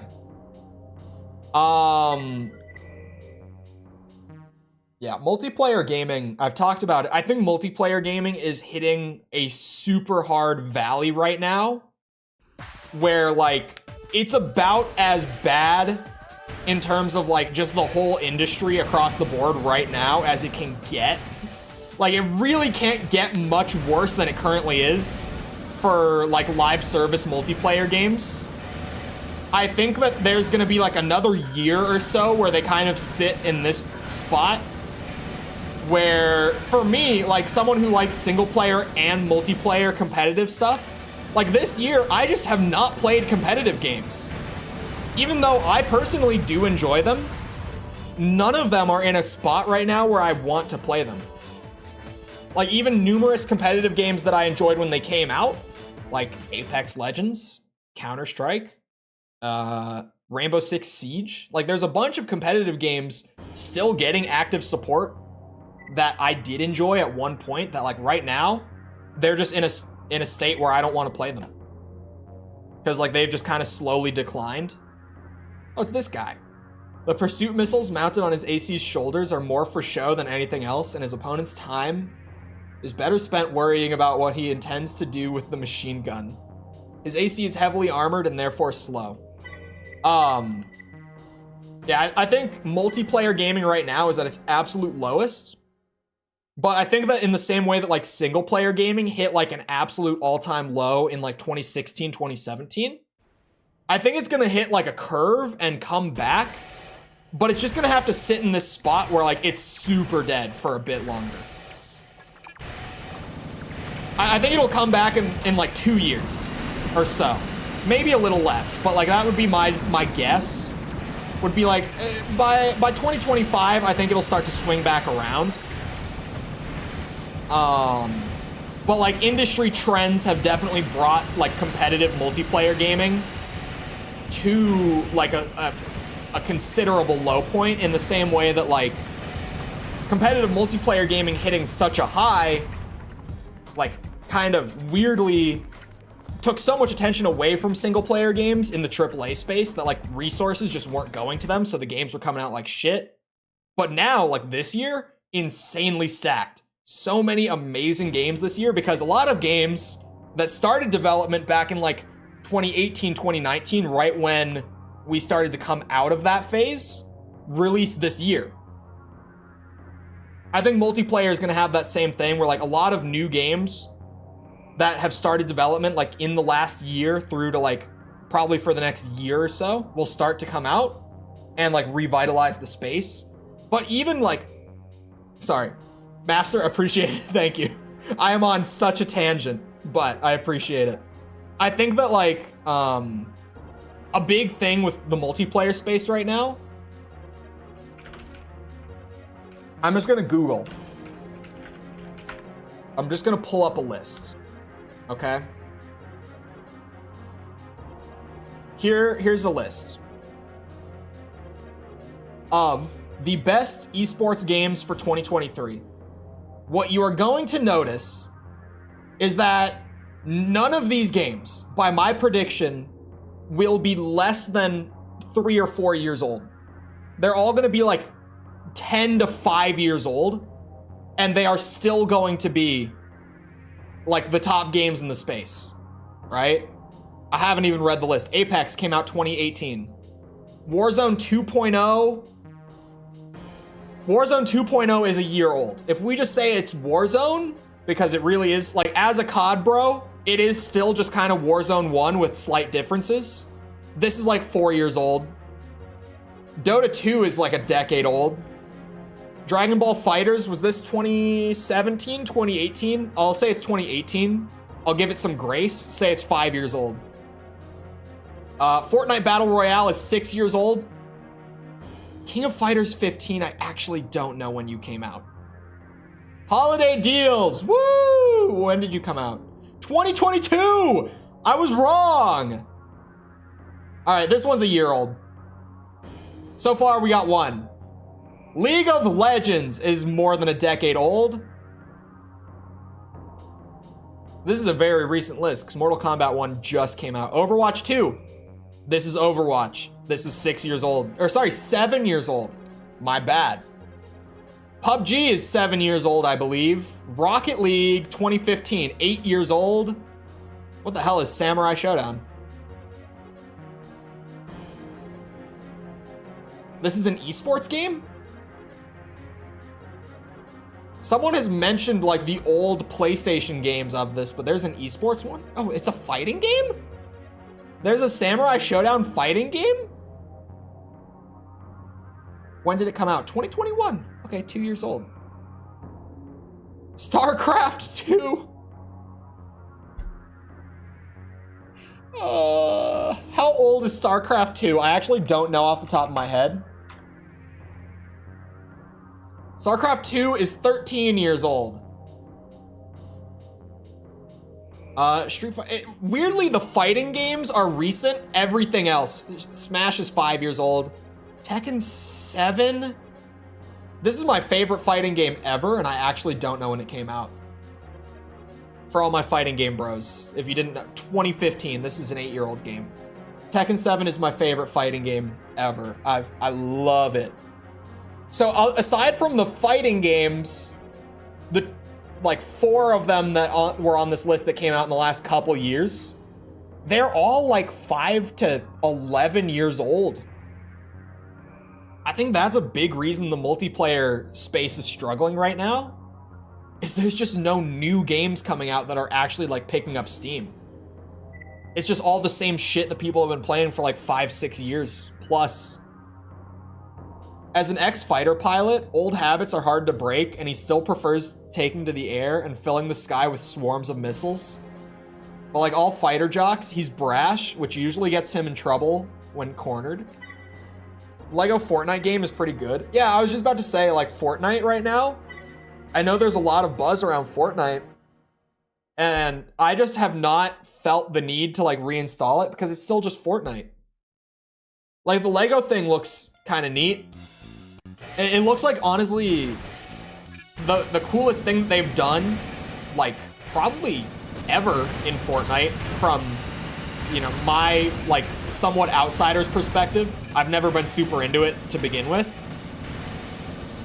But, like, with the old map coming back, and, like, the Lego stuff and the Hot Wheels stuff that's about to come out and all that, like, I know there's a lot of buzz around it, but for me, I'm like, man, I played Fortnite like 6 years ago. Like, I don't feel like I want to play more Fortnite. I feel like I've played all the Fortnite I want to play.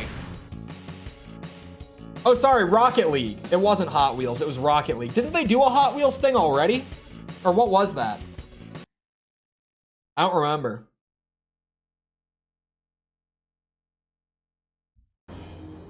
I heard about the Guitar Hero thing. I'm curious about that. I feel like Fortnite, hold on. A tank nut? He's truly saddened that more pilots don't take advantage of what he considers to be the best leg parts available. He became a Raven in order to prove that a tread-based AC can hold its own as well as any other. He's wrong. He's very wrong. I'll fight him out in the open. Check this out.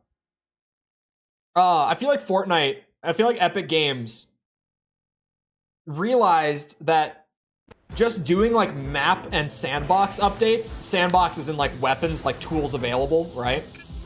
Every season was not cutting it anymore. Because even though you get like a little interest spike every season with a game like Fortnite, progressively over time, those interest spikes were lower and lower. And I think that they just like really had that moment of, okay, we can't just do this anymore. So they did the classic map update to bring a lot of the OG fans back, and then immediately followed it up with like a big Lego crossover, a big Rocket League crossover, a big Guitar Hero crossover. Like they are really putting everything they have for like the last few months of resources, most likely, into this stretch just to get people back. My thing, I'm not putting a hard prediction on this, but what I will say is that I don't think Fortnite will be able to maintain this level of support. I think this whole wave is gonna come through, but like 2 months from now, Fortnite's gonna start struggling to stay relevant again. Actually, I pulled Twitch Tracker up recently. I was talking to a buddy about this specifically. If you go look at like the viewership for Fortnite all time, it still is not like being able to hit what it used to be, even with everything they've been doing recently. How did I get that all-time graph? Wait, the Lego update. Okay, this isn't fair, because literally yesterday, they hit their all-time peak for viewers. No, you're kidding me. That is unfair. We're gonna act like yesterday didn't happen. All right? All right? It just really spikes with new seasons. Here, I'm pulling up the data to show. I wish I could get like a full screen of this table, but I think I can just zoom it. Okay. I'll just have to zoom it. I want to get like a full screen of it. So this is the all-time graph for Fortnite since it came out in 2017. This is just peak viewership on any given day. Every single day since the game came out. And you can see like, in general, what I'm gonna say here as well is the best way to look at the interest is not to look at the peaks, because you'll notice that all of these peaks are like a single day, right? Like the Lego update yesterday. Look at that. Look at that, actually. Hold on. I'm gonna have to like enhance to show you this. But look at this. It peaks yesterday, it goes to its all-time peak, and then literally the next day, it is back down here. Look at that drop. Everyone went to see what Lego was, and then they lost the majority of those people. There is another day beyond the peak right there that's very, very tiny when you look at this graph normally. But like, that's the thing, is the general interest is not how big those peaks get. It's kind of where it hovers around outside of those really big jumps, right? So like there was a progressive downtrend in general interest for a while. It hits its lowest like right here. You have to look at player numbers too. Here's the thing with Fortnite. We can't look at their player numbers. there are third-party sites that claim that they have accurate player numbers. Epic doesn't let us see the Fortnite player numbers. So we genuinely can't. The best thing we can go off of for interest is just how many people are watching streams. That is the best thing that we can do to like gauge interest for this game. Unfortunately, because Epic won't let us do it any other way. If Fortnite was on Steam, we would be able to track it because we would have Steam charts. But because it runs on its own launcher and on its own accounts, regardless of what you're playing on, we can't look. The only people who have the accurate data is Epic Games.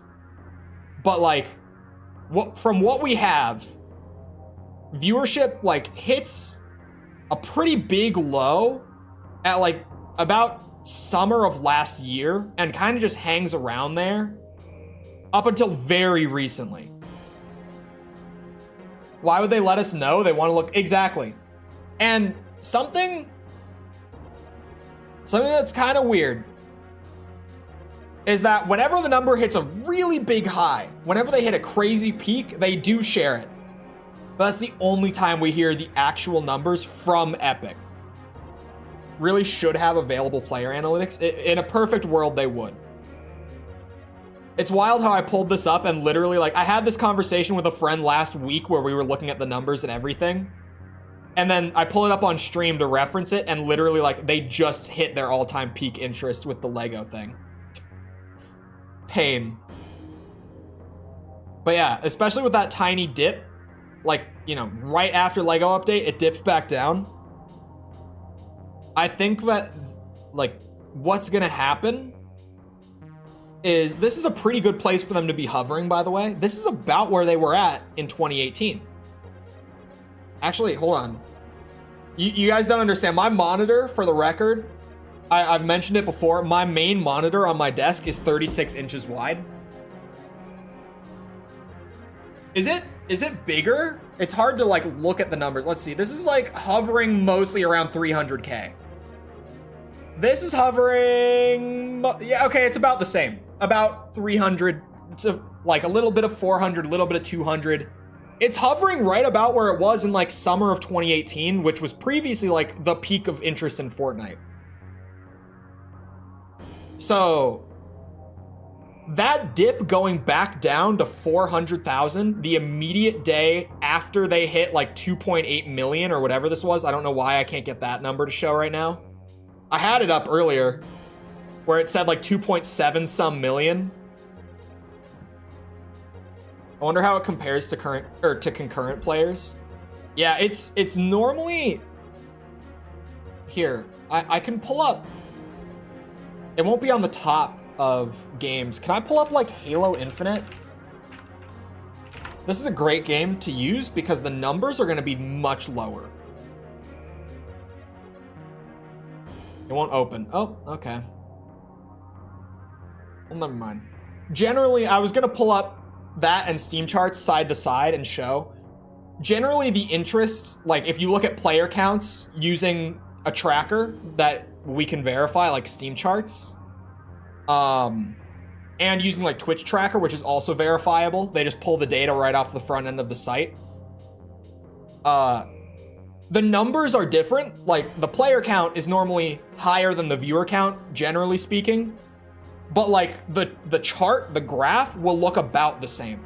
Like no, it'll almost never vary between the two. Because if people are watching, if more people are watching, more people are playing. Like there's just more interest from people in the game. If less people are watching, generally less people are playing too. It's very rare to see things not be like that. So I'm very curious, like if I look at Fortnite in January, which I probably will now, if I go and look at like how they're holding interest, I wonder what that's gonna be like. Because past this little flurry of like rapid fire, huge updates and crossovers, I don't know how they're gonna hold it.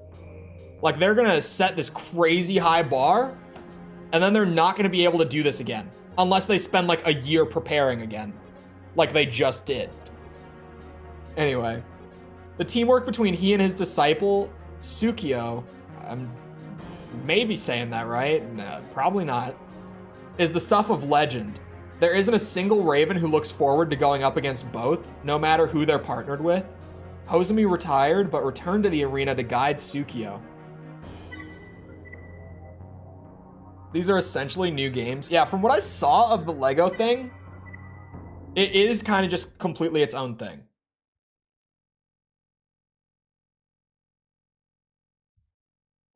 The Lego thing looked really neat.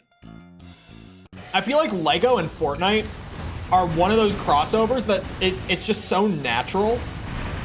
Like it was always going to work. There are so many things that you can do with those two in a crossover. I'm more skeptical about like, I'm much more skeptical about like Guitar Hero. I think Rocket League will work out pretty well. But like Guitar Hero, I'm sort of thinking, what are they doing with that? Fortnite Guitar Hero? Like, are they just making Guitar Hero and sticking it in the Fortnite EXE? Like, what else would you do? I don't know what that's gonna be. Golden Axe? Oh, I don't know how I haven't talked about that. And not even just Golden Axe, but you know, that yet today. If you did not watch the Game Awards, and even if you heard like the highlights of it, I'm sure a lot of them will have brushed over this, or maybe not even mentioned it. But randomly, I feel like it was near the end, like maybe during the last hour or so of the awards. They played this advertisement where, out of nowhere, Sega announced like 6 games in one trailer and were pretty much just like, hey, bitches, we're back. Sega's making games again. They even had the guy like doing the Sega, like the scream at the end. It was wild. They just randomly announced a Sega comeback. It was during the early segments, was it? I feel like it was near the end. It's kind of a blur. The award show is so long. I love watching the Game Awards, but every year, I get to that point where we're like 3 hours into the show, and I'm like, okay, give me the big, you know, world premiere, the one that you saved for the last. Give me the actual game of the year, and let me go the fuck to sleep. I'm done. Like, by the time I'm 3 hours into watching it, I'm always just like, I'm out. Let me know when the world premiere is playing. Like, because when the world premiere plays, the Game of the Year award is getting given out right after that. Just let me know when they're doing that. That's at this point, I'm sick of it. The amazing teamwork between Tsukio and his mentor, I can't speak, is well known, and they remain undefeated in multi-AC combat.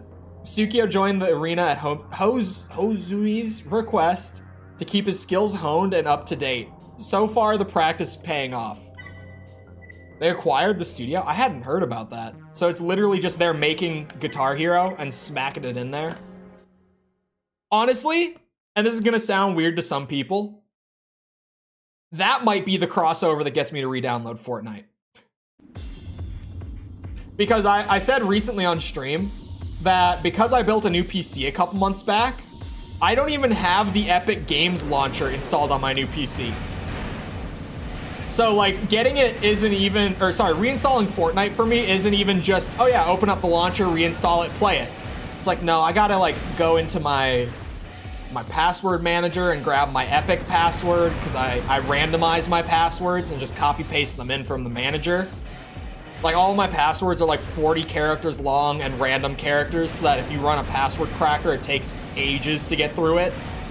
And I also use a physical security key, so like once I grab that, I have to go and grab my security key and plug it into my computer to like verify that it's actually me.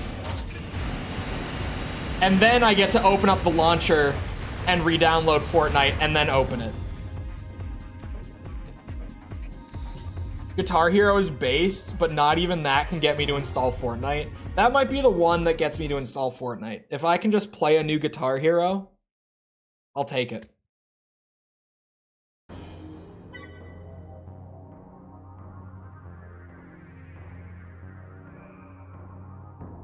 Is there footage out of what the Guitar Hero is gonna be?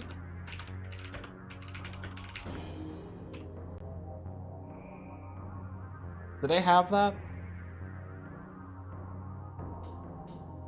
Oh, wait, Rock Band. This leaked like a month ago. Rock Band is a part of this too?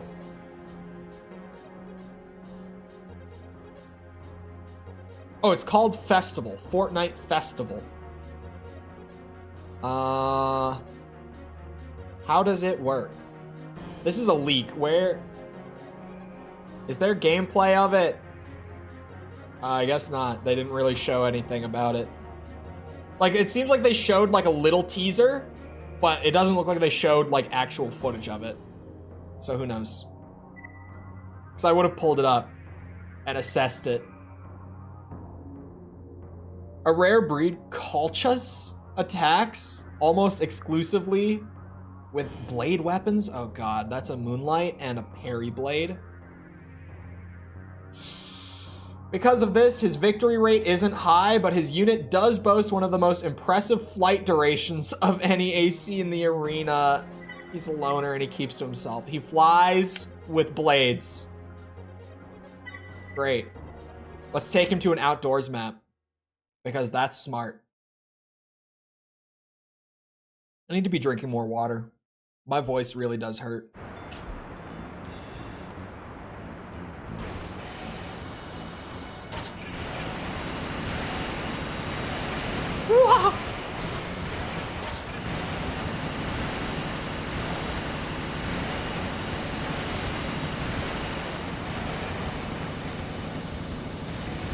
That wasn't bad at all. Does S ranking count for 100%? Didn't get to 3 yet. Not in 3, I don't believe. I've never played. Only BR I got into was Apex. That's, for me, the only one I've ever really been able to get into was Apex. And I think that's just because Titanfall is good.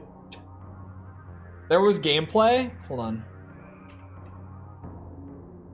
Now I know what to search for it. Fortnite Festival.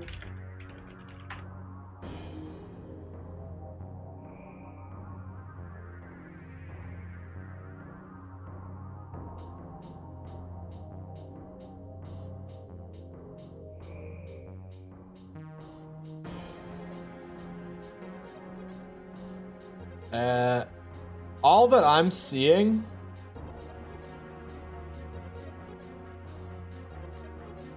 is like the full event came up where they revealed everything, like the Eminem event, and then like YouTubers doing reaction videos to it.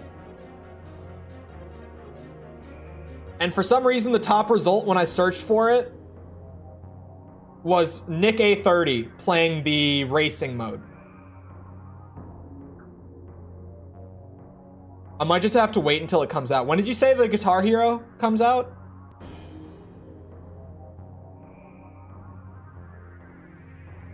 What day did you say? Hold on.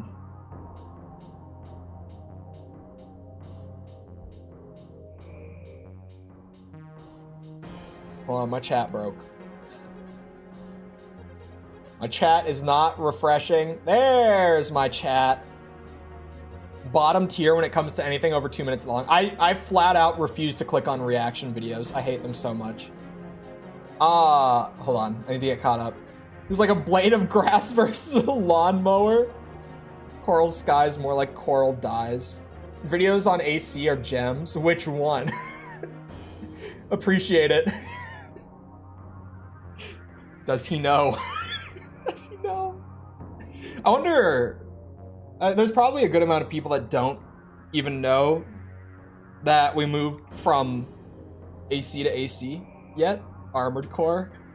His AC is a product of the school of thought that the best defense is a good offense. He likes to get in close and unleash a flurry of attacks on his opponents. Anyone familiar with his strategy usually hopes to not experience it a second time. My ass. Check this out. Abandoned Factory it is. Fortnite has clean gameplay on the YouTube channel, on the Fortnite YouTube channel. If I search Fortnite, it's just gonna, yep. getting a bunch of streamers making pog faces in their thumbnails at the Rocket League car. I already named Nick A30. I was gonna say I'm not gonna name names, but I already accidentally just was like, yep, there's Nick A30. I only really know Nick A30 because of just seeing clips of him. I mean, what an interesting figure in the space.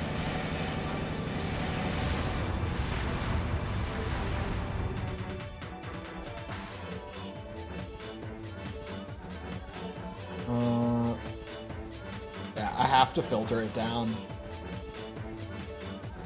Fortnite thumbnails are crazy. Fortnite YouTuber thumbnails are wild.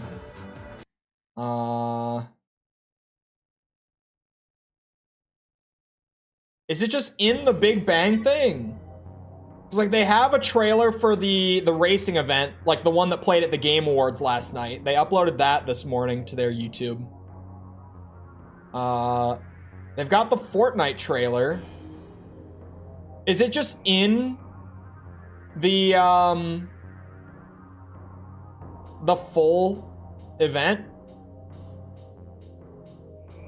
I'm assuming I have to play it muted, right? Because like Eminem concert, I would not be shocked at all if Eminem music is playing in the background of this. Hold on, I'll just pull it over and skim in general for people who haven't seen, who might be a little out of the loop.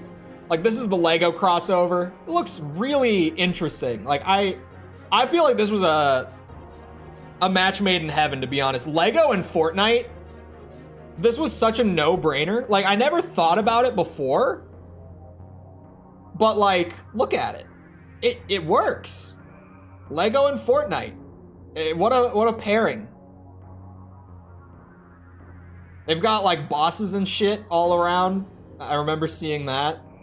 Oh yeah, here we go. And then you get like the racing thing that came out today. The Rocket League racing. I don't know what the deal is meant to be with everyone like riding on top of the cars. Maybe I just don't get it. Now we need Lego sets. You know there's gonna be Lego sets, bro. They're gonna have to sell the toys. Hold on. This has gotta be, that's Eminem. Yep, it's Guitar Hero. There it is. Actually, now that I'm seeing it,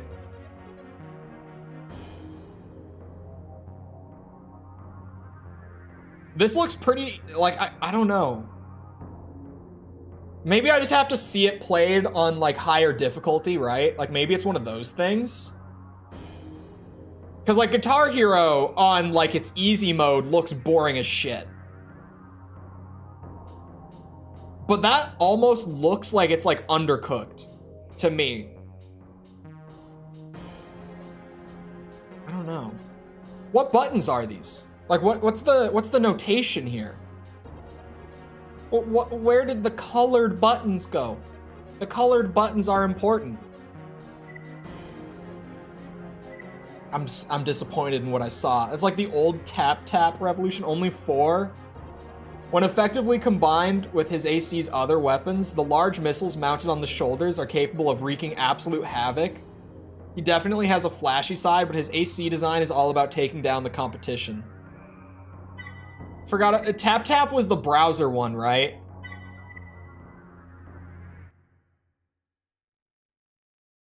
When I was 11, I went through a huge Eminem phase. I think everyone did.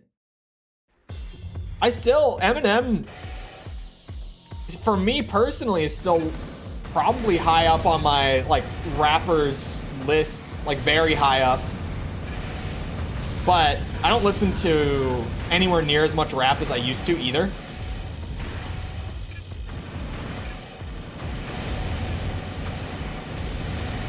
But I feel like it's hard to enjoy rap and not enjoy Eminem. Oh, it was the iPhone app. That's right, that was Tap Revolution. One song at least, but after that, nah. Oh my. Come on now. I feel like Eminem's best stuff is the stuff that most people tend to not hear. Like, I feel like his mainstream, like, songs that played on the radio are just eh. But, like, if you sit down and, like, listen through an album, I feel like that's when you appreciate Eminem for what it actually is. Oh god, I know that gun. Its accuracy is something to behold. The ACE he pilots is designed to maximize his use of right-hand weapons. The tactics he employs are exceedingly simple in their nature, but are devastating when executed with such fine precision and skill.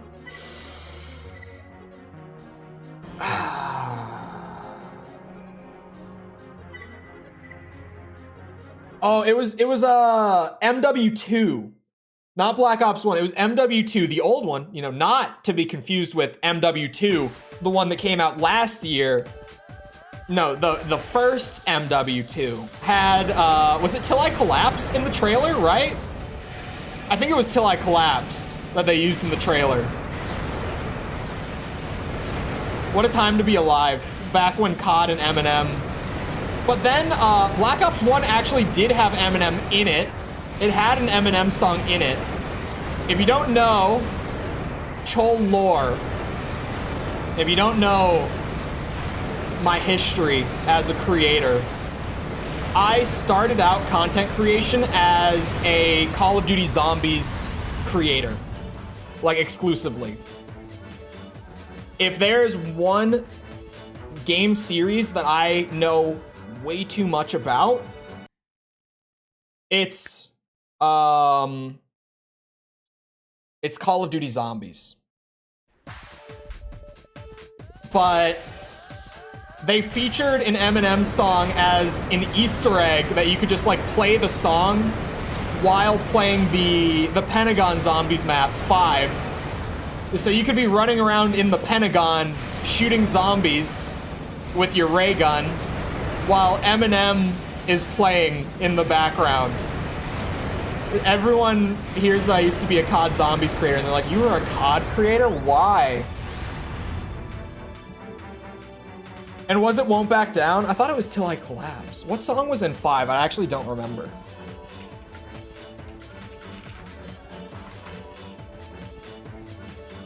Oh, it was Won't Back Down that they put into the Zombies map as well.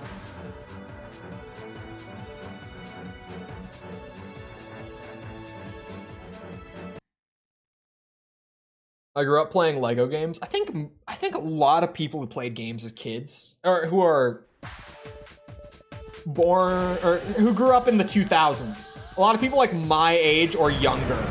I feel like if you grew up playing games at all, you grew up playing Lego games.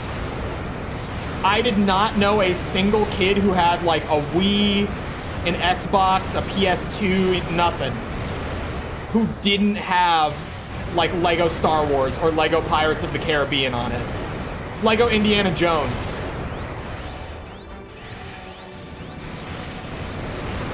But yeah, a lot of people hear that I was a COD creator and they were like, bro, how were you a COD creator for years? And I'm like, you don't understand. I was not a COD creator in the sense of I run around a 3-lane map and shoot people with the same gun for hundreds of hours. I was a COD creator as in I blasted zombies with lasers while Eminem played in the background while I was playing as President John F. Kennedy on the Pentagon. That's the kind of COD creator that I was. The cool kind, if you know about it kind.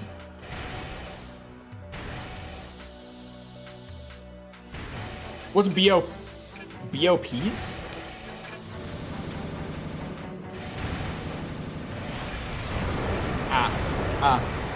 I've talked about it before whenever it comes up on stream, but to add additional context to that lore, the only reason that I'm not still a COD Zombies creator is because the community got super toxic in recent years. So after Vanguard came out, I played it for like a couple weeks. Or actually, no, like a month. Like a month after Vanguard came out, I split. So like end of 2021 was when I was like, no, this is too, it got so bad. like, you guys, there are a lot of fandoms out there that for some reason really dislike their favorite thing. Like the thing that they center their personality around, right? All their free time around, etc. None of them have ever been as bad, in my experience, as the COD Zombies community in like late 2021 and the entirety of 2022. It got so bad that I was just like, no, I don't need this. I'm so sick of this. I'm out.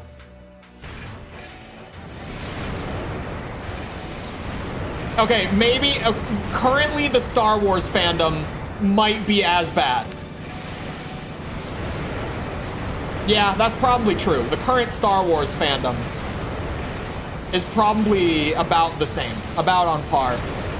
Or the MCU, like the Marvel fandom maybe as well. The MCU specifically, not Marvel as a whole. I feel like the comic guys are nowhere near as bad. Clearly haven't met the Ruby community. I've heard.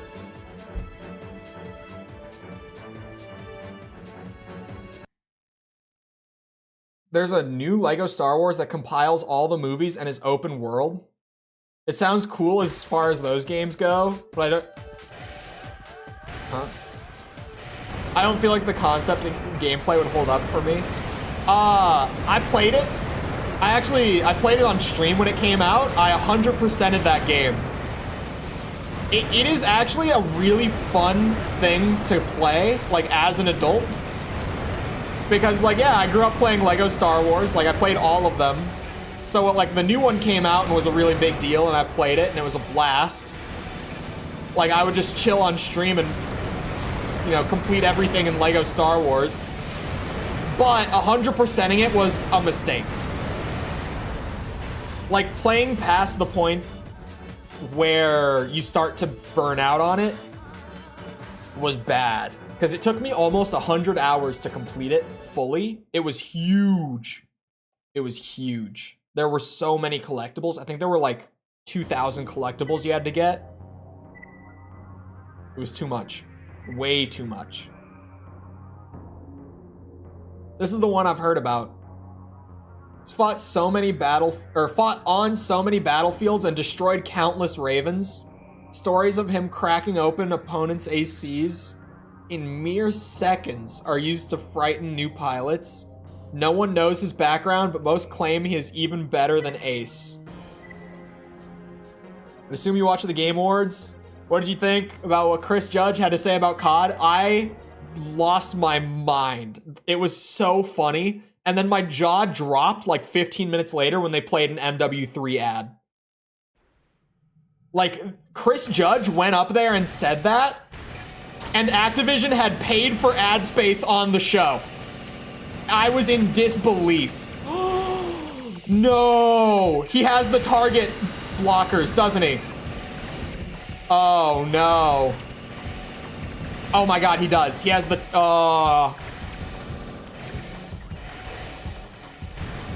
You're kidding.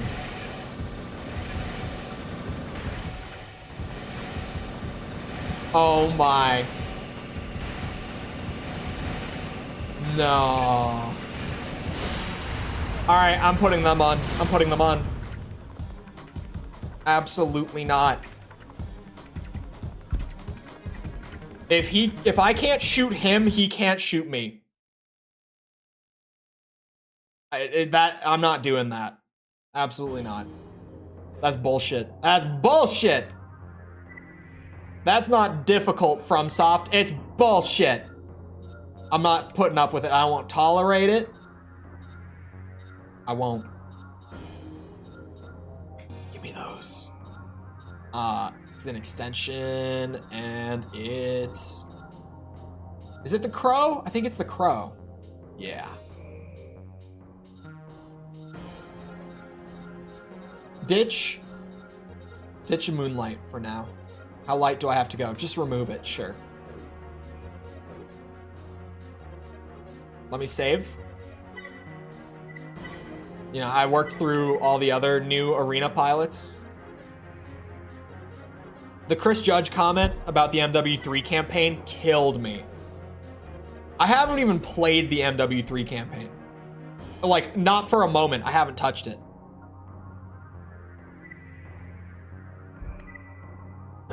Because thankfully zombies is actually fun. I'm still playing MW3. I would say once every other day, I'll play like a round of zombies when I've got time. Like I'm still playing MW3 fairly consistently because it's just the zombies is actually fun.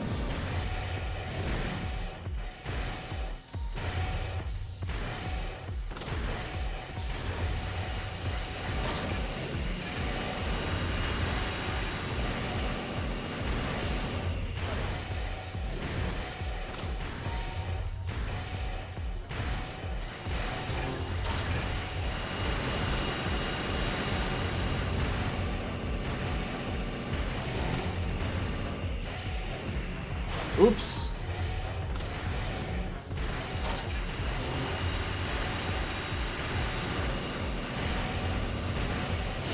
Ooh.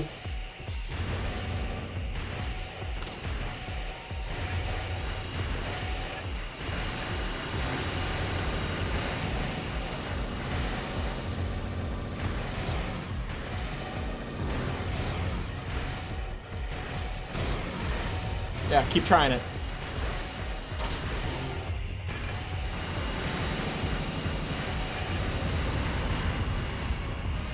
He's not that bad. You just gotta be smarter than him. He's not that bad. All that hype, and he went down so easy. All that hype for how hard Exile was. You just have to be smarter. I was just like, I just equal the playing field with the targeting. Throw on the little orbits so I don't have to aim at him. All done. Just like that. I'll take it. I thought I was gonna be here for a while. Like, from all that I had heard about him. I learned too much in my time completing the game up to this point about how to abuse shit like that. That was actually a really easy fight to cheese. Like, sure, I had to keep dodging and I had to, like, aim a little bit. But considering, like, all the stupid shit that I did there, that wasn't that bad. I dodged until he ran out of ammo. It's fun to watch him be helpless because his AI rarely uses the blade. The sweat side of the Fortnite community is repugnant. It's what drove me away from the game and has kept me away from it. Because even early on, like,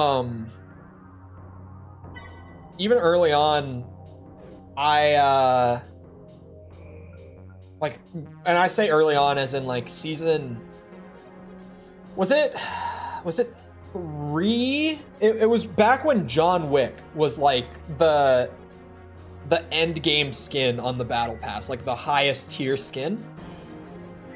It was whenever that was a thing. I don't know exactly what season it was. I think it was like season 3 of the game. I was never that big into it. I just played it with friends.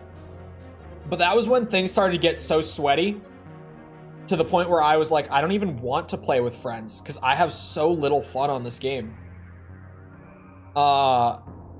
And it's only progressively gotten worse because, like, you know, obviously people have been playing the game for like another 5 years and just learning the ins and outs and practicing for that long.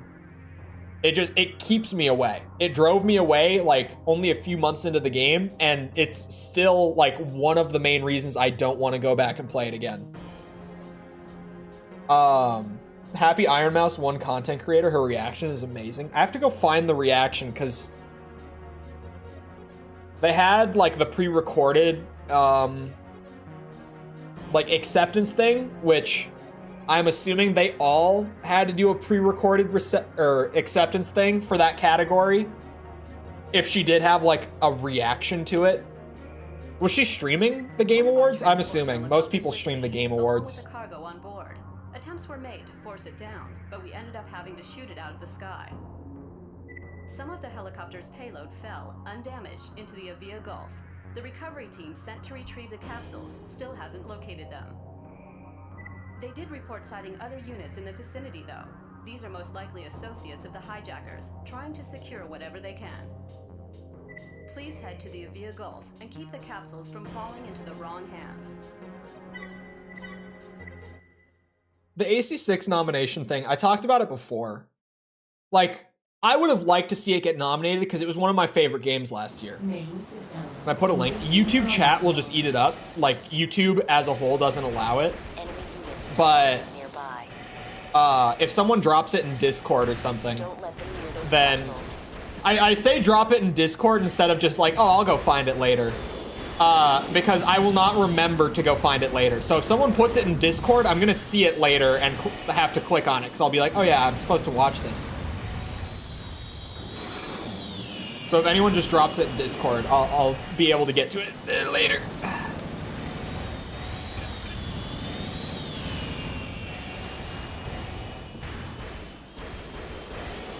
This one feels like the most quintessential AC to me. I feel like now 6 kind of is like the one to play. Like I'm a big release order advocate, and I definitely would say if I know that someone,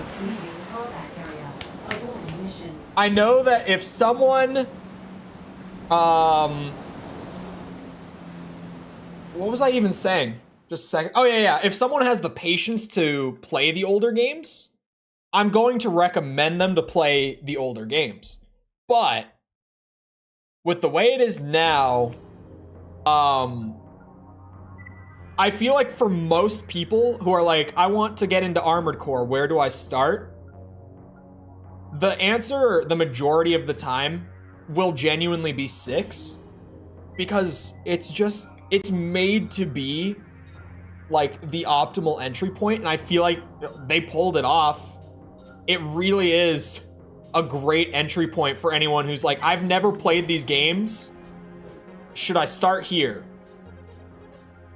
Oh, hold on. YouTube blocked it, but I can see it. Sometimes YouTube just completely blocks it,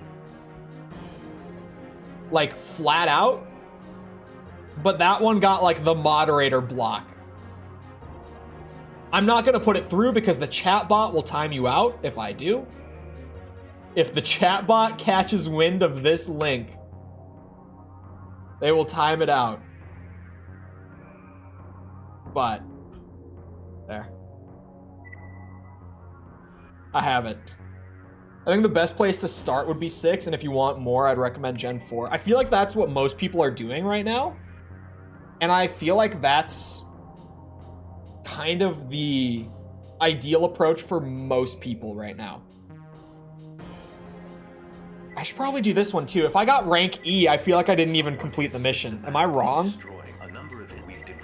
Did I ever complete this successfully? I feel like I probably didn't. Like I said, if someone, like if I know that they could put up with like Gen 1, I'm gonna recommend them to start with AC1, right? But the majority of people are not gonna be patient enough to get through Gen 1. And really, like, if you can get through Gen 1, you can very easily get through Gen 2 and 3. Like, if you are able to learn old Gen on PS1 with, like, the 24 FPS limit and stuff like that, you will do just fine. You will have no issues. But most people aren't going to be able to do that. And you could probably recommend to start with Gen 4, but then I feel like if you start with 4, and you kind of get the idea in your head that, like, that's Armored Core, you might play 6 and be like, why is it so slow?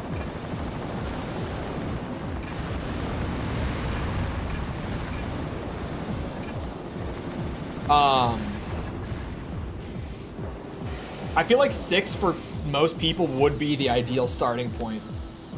Like, you get some old elements that aren't there, but in terms of just, like, picking the game that's gonna get, like, a new player hooked, 6 will do it. I think 6 is overall the best they have to offer.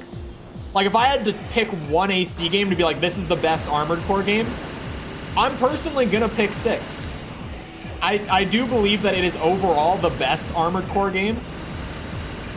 Like, in certain aspects, it drops the ball compared to older entries, but like as a total product, it's gotta be 6. Like, I can't really say that I think there's another Armored Core game that like overall is better. Having your mind blown again and again. That's what I did. So I don't have to imagine it. And it was great. But it's just like most people will not be able to put up with PS1. Even I'm exceptionally patient with old games. I love old games. Like 90s games, that's like my favorite era of gaming. I appreciate the jank for what it is. But if I wasn't doing the video, I probably would not have completed AC1. And if I didn't complete it, I would not have moved on to Project Phantasma. Like, I would not have put up with that final level if I didn't have to. I would not have. And I'm very patient, but I would have just been done. Ha ha! I need the 1,000 rounder back now that I'm not doing the arena. You stop that. What the hell?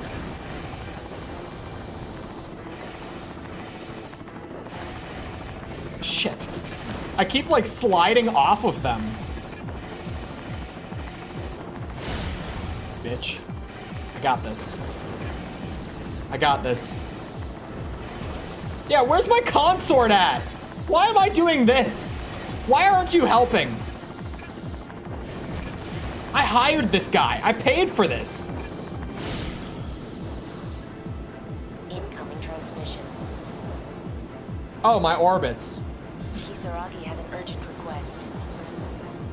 Dead? No, he's stuck. Crest bomber He shot one missile. facilities.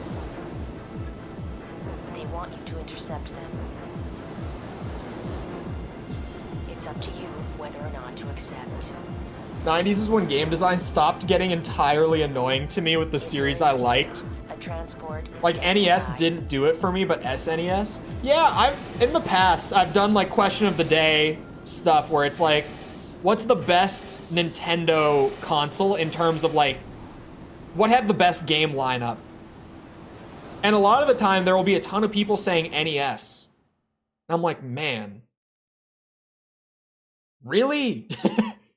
Like, I appreciate a lot of NES games, Enemy but AC detected. All units converge on the what? target. Roger. The Jets are probably the best choice here. No. This guy knows what's up. I definitely need my 1,000 rounder back for missions though. Make sure No doubt. bombers makes it past you.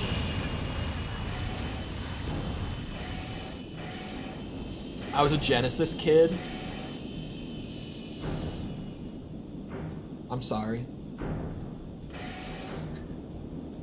But I feel like 90s is when, like, 90s game design could still be pretty annoying and convoluted and stuff like that, but it's when it started, like, that was the turning point.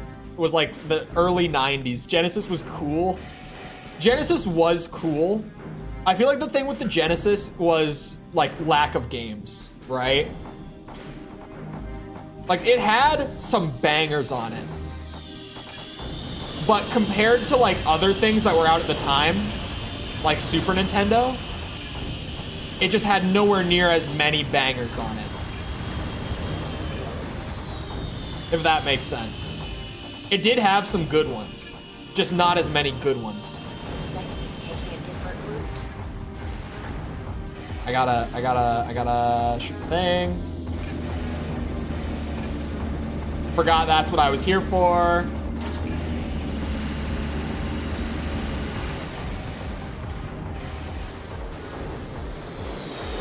Where's the second one? Oh, there it is.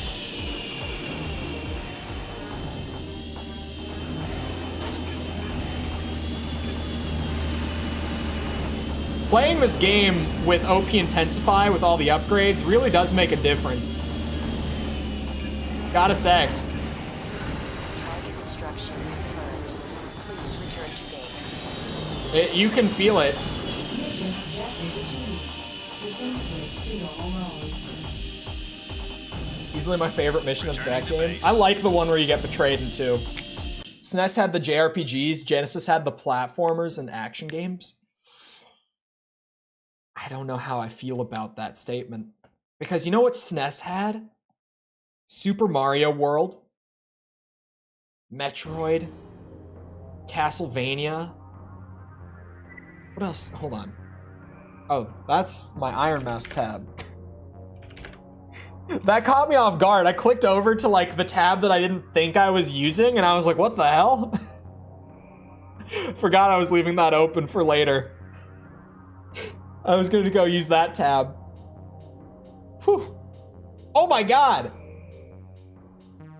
Killer Instinct, dude. The SNES had Killer Instinct. I forget that that was a Super Nintendo game. I kind of just forget about Killer Instinct. But that's a banger. That's a banger. Hold on. Looking at Super Nintendo games. Oh my god, Ghosts and Ghouls. Absolutely not. Let's watch it now. It's like 5 minutes. I'm saving it. I don't like reacting to stuff either. I try to avoid it. Because I don't like watching other people react to stuff. It had Star Fox! It had Ninja Turtles! It had Turtles in Time, dude! Oh. Oh.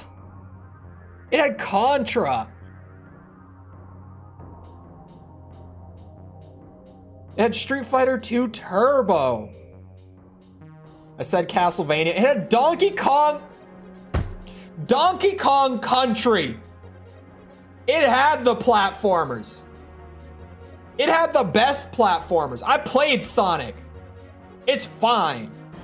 But Donkey Kong Country and Super Mario World, you're out of your mind. Super Punch-Out. It had Kirby.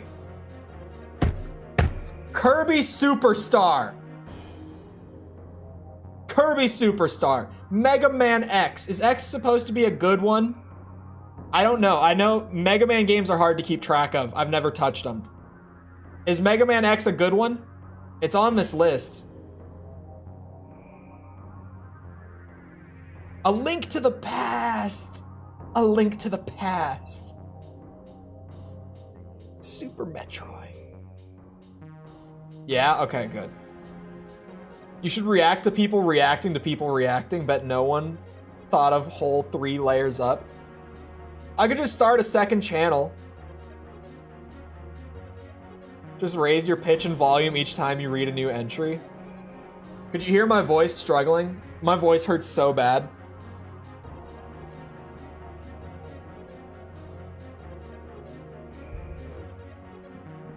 Is that an Egoraptor quote specifically about Mega Man X?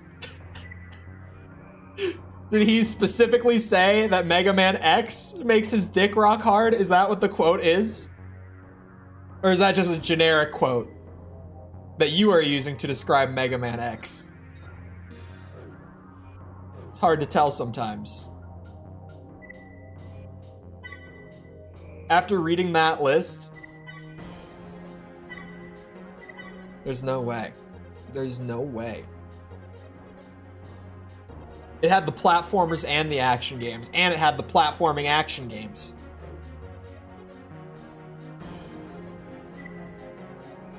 But I'm also really bad at platformers, so my platformer tastes might not be, you know, the best. But for me, like, Donkey Kong Country is probably my favorite 2D platformer ever. Super Mario World's probably right behind it. He said that Mega Man X makes his dick rock hard. Of course. Beautiful. Of reactionception is when it's layered like 9 layers deep from media share streams. I like when people are doing like media share and people will share like from a previous media share stream a clip of them reacting to that video. Or like a clip of them reacting to themselves even.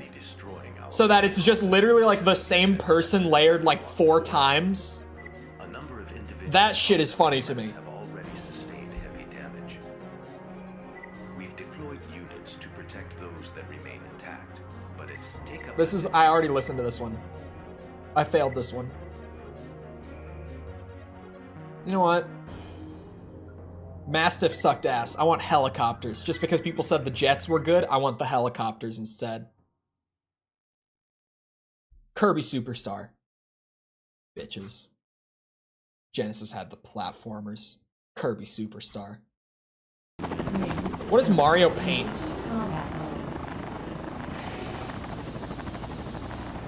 Save scum to hell. Yeah, you see the failure rate?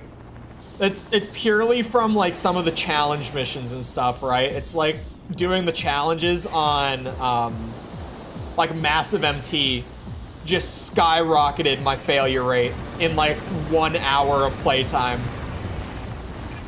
Stuff like that. Or where you have to like do the little bugs in the lab without releasing the gas. That one got me a good few failures.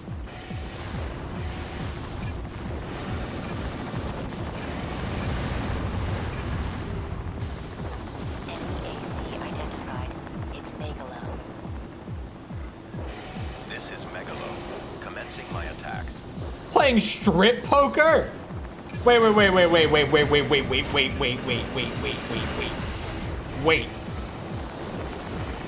Rewind. Playing what?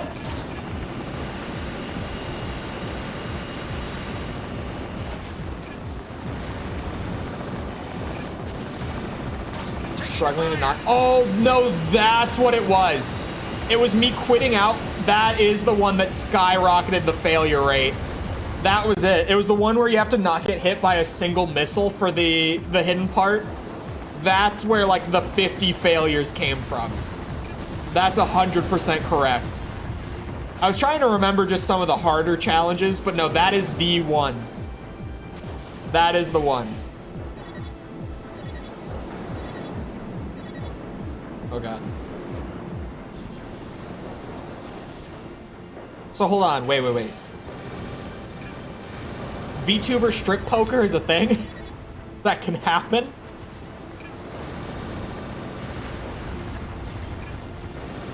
I need to ask my my friends about this. I need to consult them. Incoming transmission. I need to know what's behind this. Kisaragi has an urgent request. Wait a second, did I play this mission a second time by accident? 2 crest bombers are closing on. Did I just play the same mission? Oh my god, I did. They want you to intercept them. It's up to you whether or not to accept. They're on the same map. God damn it. If you're interested, a transport. Oh, making assets transparent. Okay, I was like, how? I was very confused. Although, the wonders of having a couple creator friends who are VTubers. I do know about a certain side of the VTubing scene that exists where that might be something that can happen. Let's just say. I know about what y'all get up to in the VTuber scene, all right? The transport is I've heard things. I've seen things. I've seen things. request declined. Okay, I know. You might not think I know, but I do. I know all too well.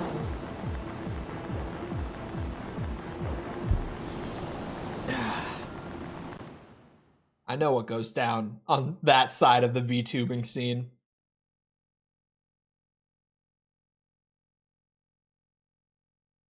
Never understood it. I was in disbelief. I could not believe. Like, I seriously, I wish that someone had recorded my reaction when they were showing this to me. Because I was astounded. I couldn't even process what I was being shown. Some of the they did report, please. We were just decorating our Christmas tree, but my bitch children decided to both climb into the tree and almost knock it over. Isn't that kind of just what they do? You weren't prepared for this? Enemy units detected If there's one thing that I know about cats, it's that they're bitches.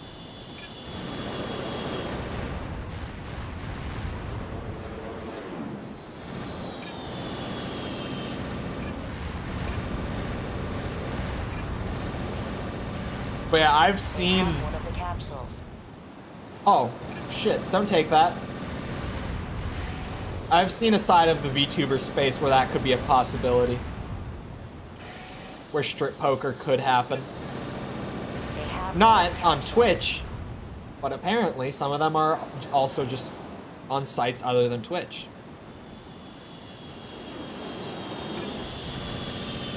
You know, it's really a wild scene to look like into as someone who doesn't like keep up with it. I just randomly get shown stuff and I'm like, oh my god, like what? How did this happen? Also, I don't keep up with it. That's still true, but from having VTuber friends, I get a good bit of VTuber Twitter in my Twitter feed.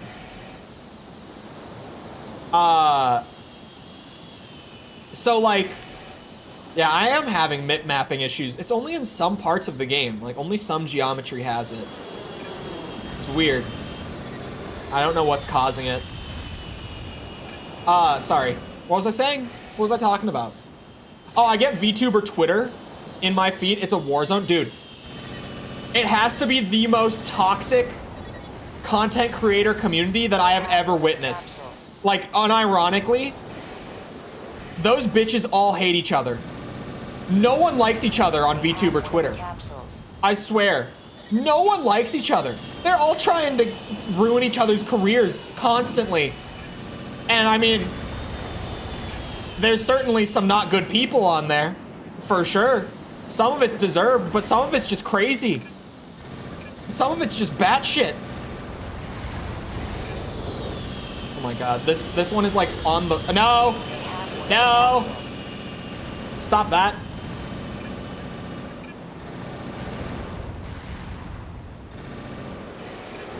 No, but they're doing it to each other.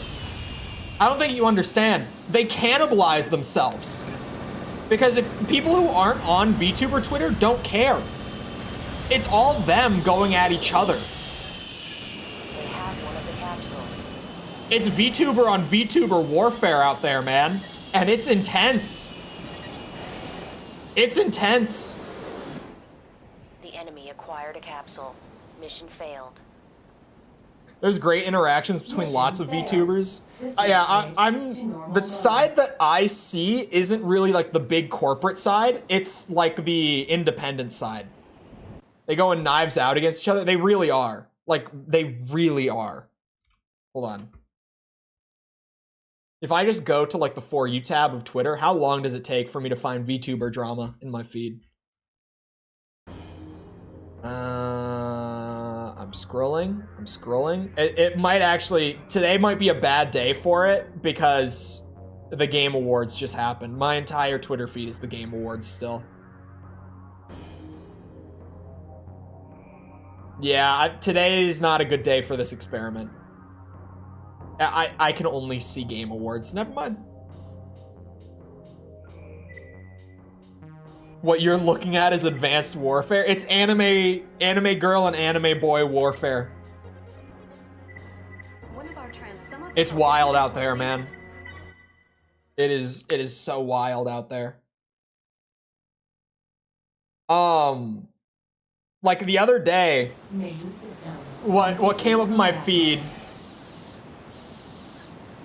what came up in my feed the other day from VTuber Twitter that I remember distinctly, it was a thread of various VTubers who publicly support the practice of doxing other VTubers. And it was like a warning thread, like, hey, just so you're aware, you might want to like block these people, sort of thing. Like it was well intended, but just like seeing that side of the community, it's crazy. It's crazy. Because it was a long thread. And like full of like context screenshots and all that. And oh boy. a fairly popular agency VTuber got their contract terminated for about every bad thing you can do. Oh. They have one of the capsules. See, this shit is annoying. They just go to the opposite one compared to where I'm at. No wonder I failed this mission without hover legs on. It feels like a necessity here. What got announced? Dude, there were so many announcements at the Game Awards last night. I could not keep, like, I couldn't sit here and really do justice to most of them. Highlights for me were like, Kojima announced a new game, not Death Stranding 2.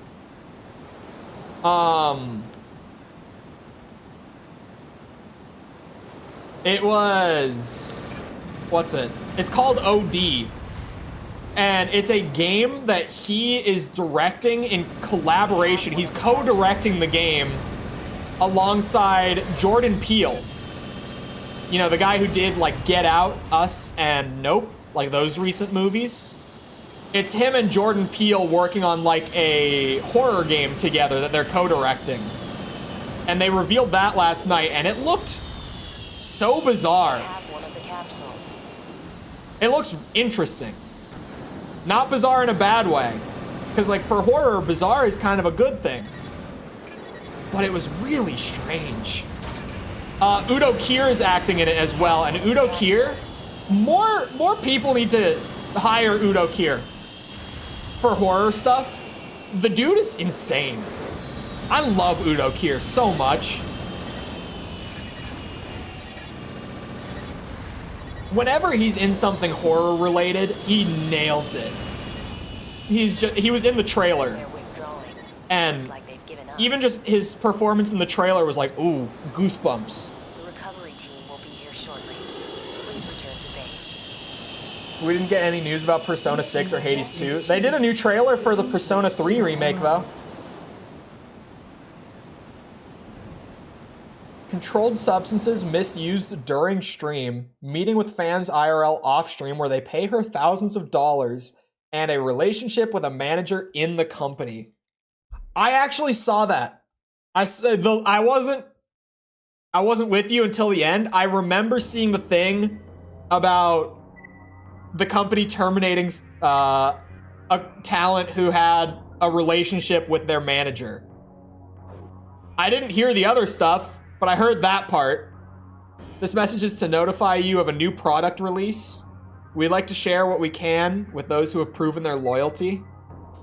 The new product is an AC back part, model number CWX LIC10. Back part. Back part. Hold on.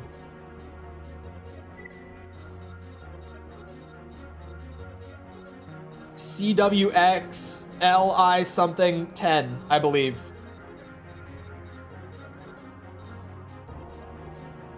LI, what?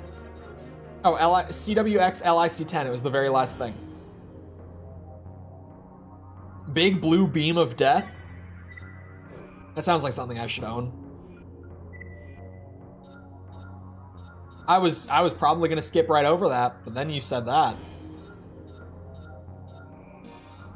Back part. Where is it?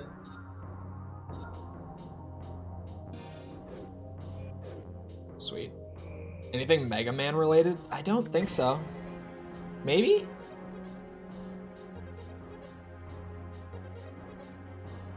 It's basically just the drugs with high likelihood of misuse and addiction.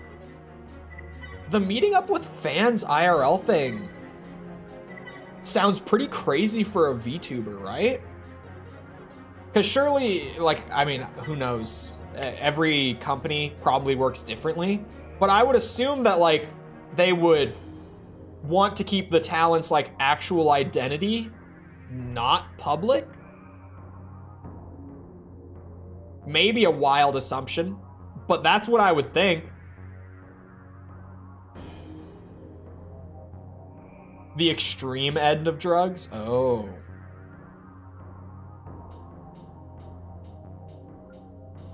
Oh. And I mean,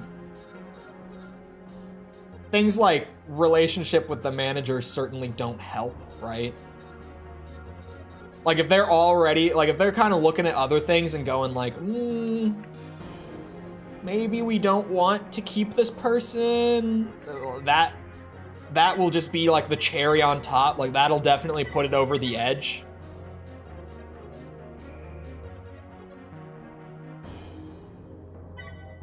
Maybe that's why the contract got terminated. The yogurt would not be a controlled substance. I missed the yogurt with 0.5% alcohol. My allergy to drugs don't do much for me. How many more missions have I not played? In this region, it's just one, but considering that there were like 3 here, well, at least there were 3 that I hadn't completed here, and I'm assuming I have to complete them, not just play them. Capsules came under fire and went down nearby. The crew survived, but they're pinned down on a marine platform. It's only a matter of time before they're overrun. Oh my god, Protect how the do crew you... until backup arrives. How do we keep having these situations? My drugs for allergies? Oh, my allergy drugs don't do much for me. Entering area Very different operations. context. The helicopter crew was Very trapped different. on the Oh my platform. god, I'm gonna need hovers. I just took them off. Backup will be here shortly. Protect the crew until then. Main system. Engaging combat mode. Wait, maybe I won't need them. Oh, this thing has 10 shots. Raven, you made it. When the helicopter was hit, its cargo was scattered about. Please recover as much of the cargo as you can. Sorry for whistling.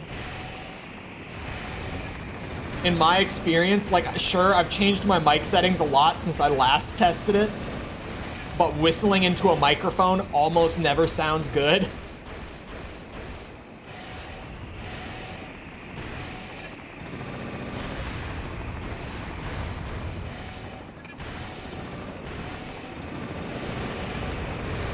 Oh, and one's dead. We're taking Why fire. are you flying out there? Where are you going? Come back. Come back.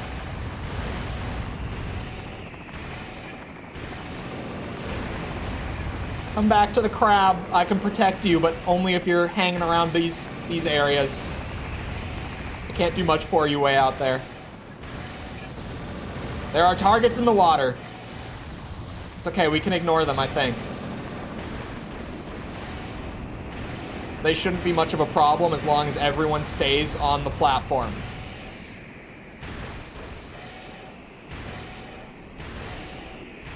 Stalled me on my grind in Dragon's Crown. Whenever VTuber industry stuff comes up, I'm always just so fascinated by it because it behaves so entirely differently from like the normal content creation industry. It's like looking into a Bizarro universe where like the general principles apply, but everything is so different. Like it's generally the same, but the fine details throughout are just not the same whatsoever.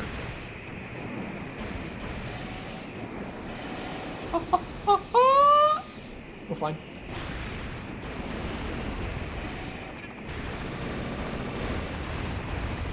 It's like Alice going down the rabbit hole. Yeah, normally, well, a lot of people know False. She's one of the VTuber friends, right? She's around pretty often. And I was helping her out with like some emulator stuff to get games working and ready to like stream, because she really doesn't know how to use emulators very well. So like I get in a call with her, System switch to normal mode. I get in a call with her to help her do that, and then something came up along the way about like VTuber stuff.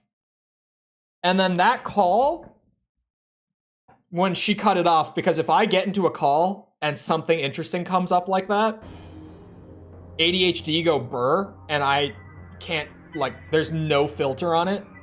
I just go and go and go, and it doesn't stop. So she finally cuts me off and is like, you need to sleep. It's late for you. And I'm like, yeah, sure. Whatever. And then,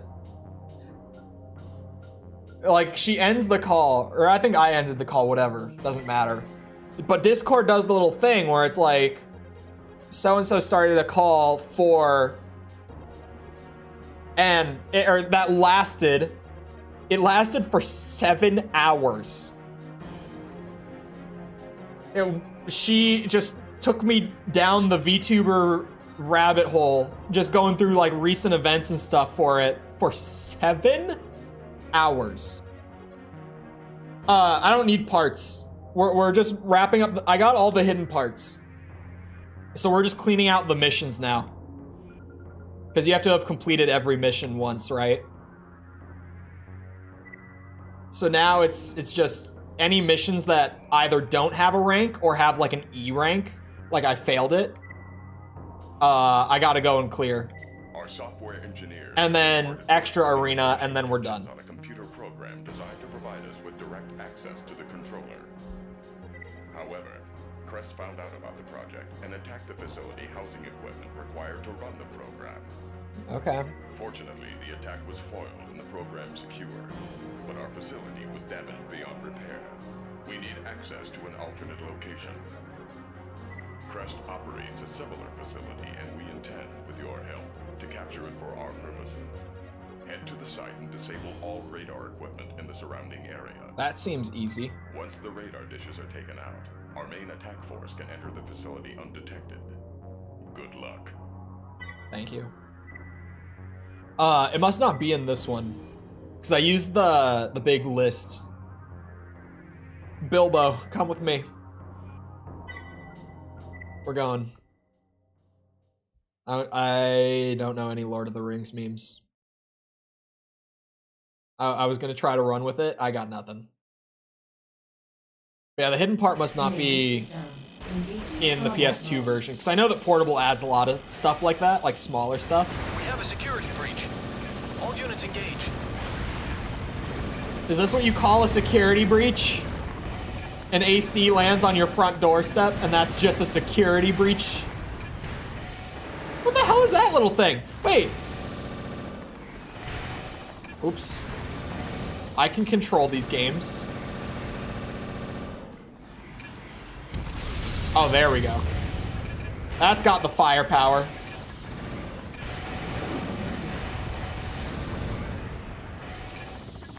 Hello?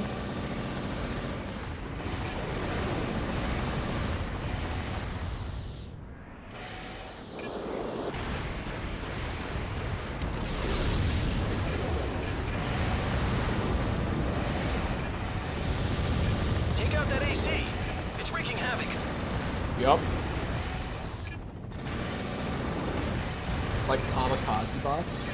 Pretty close to 100. Yeah, so we have to clear all the missions. And then I have to do the extra arena. And then we move to Silent Line. I'm doing the mission wrap up. And then there's like the gank arena, which I think has like 15 or so fights. But they're probably going to be pretty tough. At least the ones near the end probably will be. If nothing else. But then beyond that, I'll be done. Hello, satellites. Satellites that are not destroyed. You are one.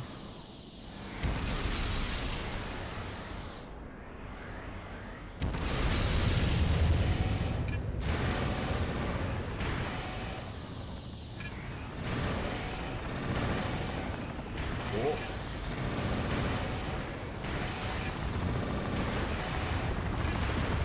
Where? There's one. Is there another satellite that I didn't get? Unfortunately, they just kind of tip over once I shoot them. So it's hard to tell from a distance with all this fog Oh, wait, are there some in the ravine? Oh, there are. That's why. Ow! Holy hell!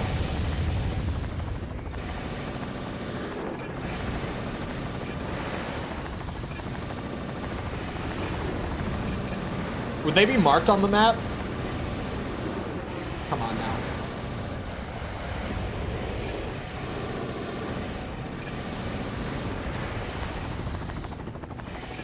I'm taking a beating.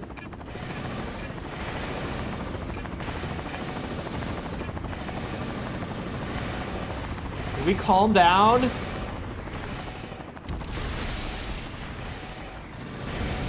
Destruction of all targets confirmed. Return to base. Thank you. Mission objective achieved. You have to start the charge sequence on the ground, but after that you can shoot them off in the air. So you can keep hop boosting if you're using quads at least. I don't know what I'm gonna use for Last Raven actually. A D is complete. I'll take it. That's all I need. I'll check my total percentage here in a second because I actually don't know what it's at.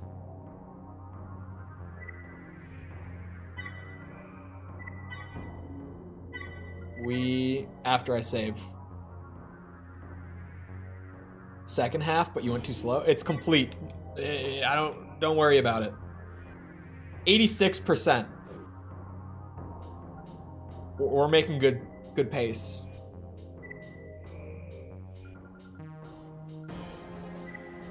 There's just a lot of missions in this game, like way more than I thought. Teams attacked and destroyed a Union transport helicopter during a scouting mission in Sector 615.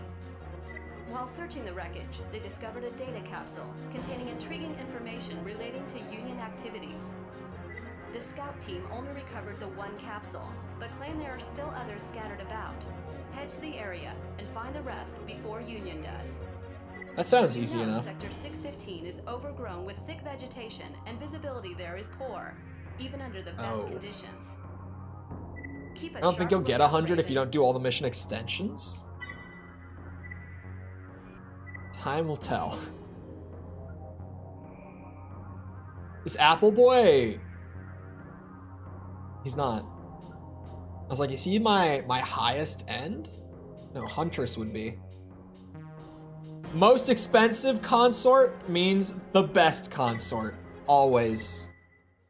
No exceptions. It's just true. If it's more expensive, well, the devs at least think that it's the best one.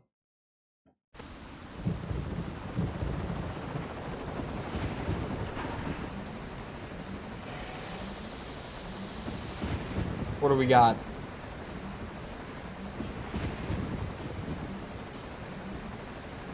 Main system.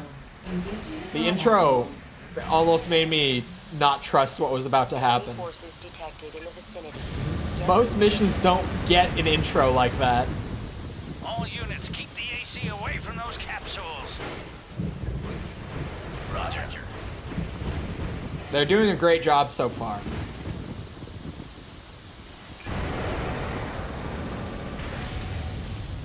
With AC fights in the extended mission parts? Do AC fights count towards 100? Oh. They would for the arena, right?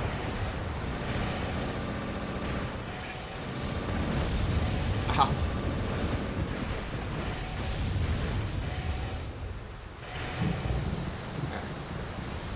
I can see where I'm going again.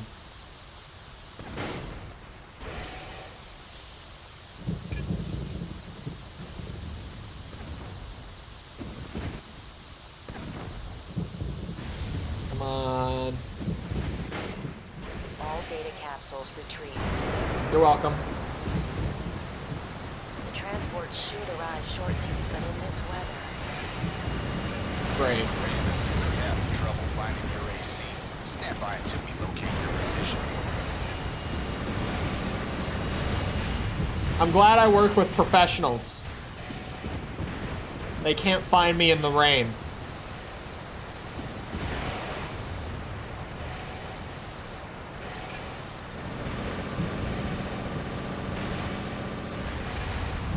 I'm boosting into it.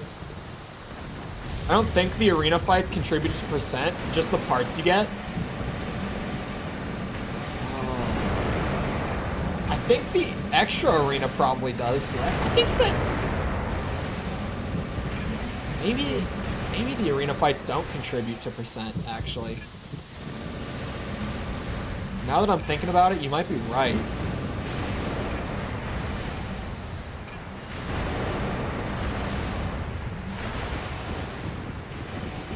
We will see. Rain is letting up. We're moving in. Oh, so now you know where I am, right as the rain is letting up? Thanks for waiting. Is Let's money get you only, out I of here. think? Well, I have to... If there are fights there, Achieved. System switch I have to do them, right? Heading back to base. Surely. Surely. I can't just not do that. Makes your mech look person size. Things are just big in the Armored Core universe. Like, have you ever considered those parking garages? I mean, really, have you? Have you really looked at the size of the parking garages in these games? Plans are underway to enter Crest's central data storage facility and hack into the computers there. Unfortunately, the facility boasts a formidable security system. The mission's success depends entirely on whether or not this system can be disabled. Make your way to the heart of the facility and shut it down. Once accomplished, the hackers and their escorts will take care of the rest. Okay. Be careful moving about. One false step and it could be your last. Good luck. Thank you. You can choose Royal Miss as your partner. He's also one of the opponents on the list, so you can see him fight himself. Thank you, FromSoft. Raven, we've dispersed a gas to reveal any infrared sensors. That's about as much as we can do. Good luck. Very The lasers on tripwires. slowly. Avoid. Oh, are you kidding me?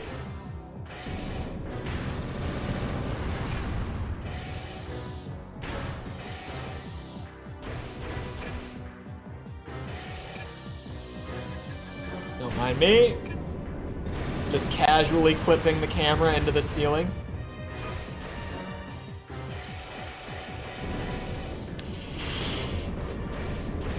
Oh, is it per room? Oh.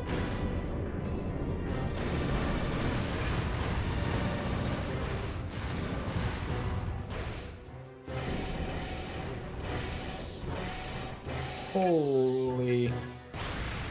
Okay.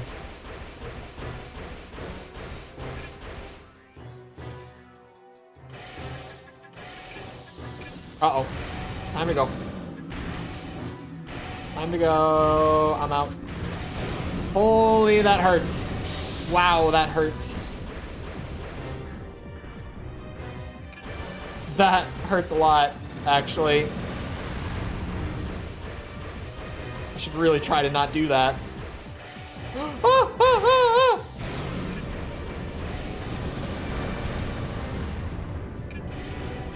How do you want me to fit through that? How small do you think my crab legs are? Oh, lucky. That was not skill, that was luck.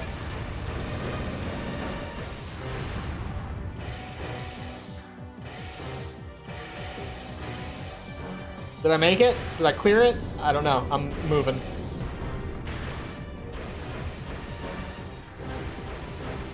Don't mind me.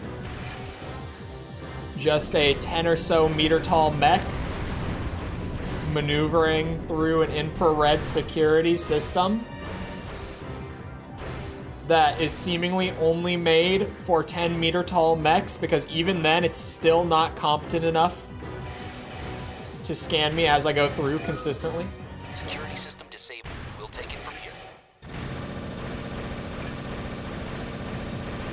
Mission objective achieved. System switch to normal mode. Speaking of person-sized things in the Armored Core universe.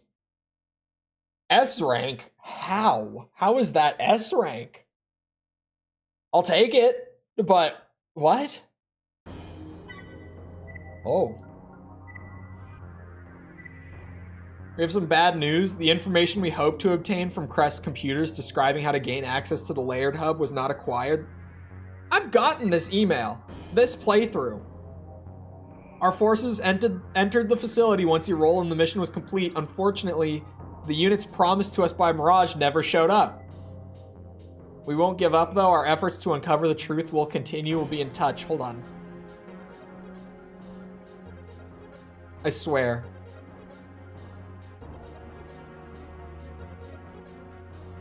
Why not? I have. Yeah. There it is. That's funny. It triggers the email either way, so you get 2 of them if you're 100%ing.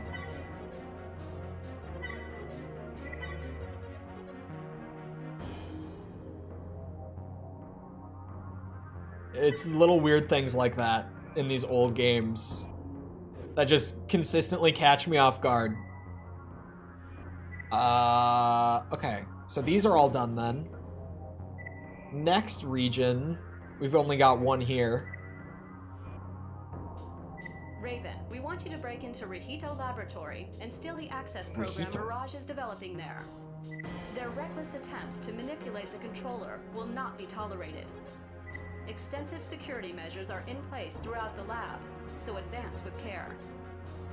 Okay. Is this gonna have more tripwires?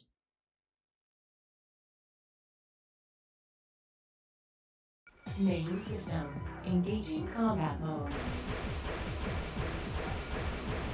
The program is on one of the lab's computers. Be careful in your search. Good lord. Why did my ECM just get jammed? What was that? Will it happen again? We'll see.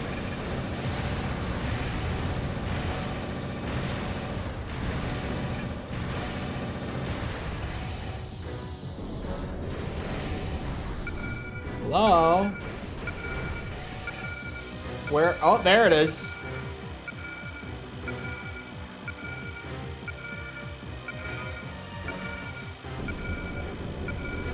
I thought it was a time-based thing. It seems like it always comes back after I kill a little jetpack guy. Is it the jetpack guy? Oh yeah, FCS. It is the jetpack guy. I see. I get it now. Where is he? Aha! You bastard. Leonid? Hopefully I'm reading that right. Thank you for the sub. Appreciate it.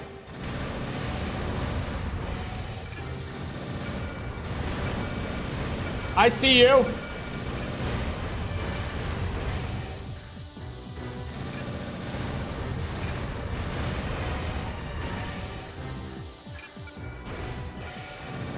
I was never a football fan, or baseball fan. If I'm at the perfect distance, I can get them with the FCS lock. Oh.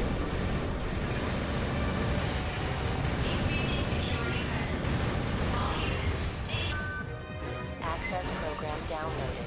Get out of there. Oh no. Ah, they have more! They have more little fellas. Why? Here we go. Oh.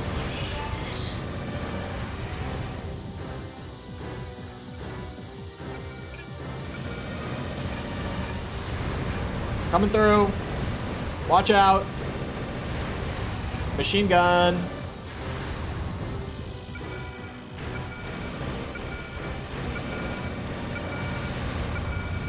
FromSoft has 2 legendary directors now?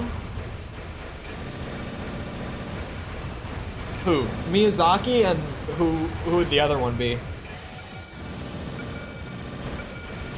Who actually directed 6? I still don't even know the answer to that question. I know that Miyazaki and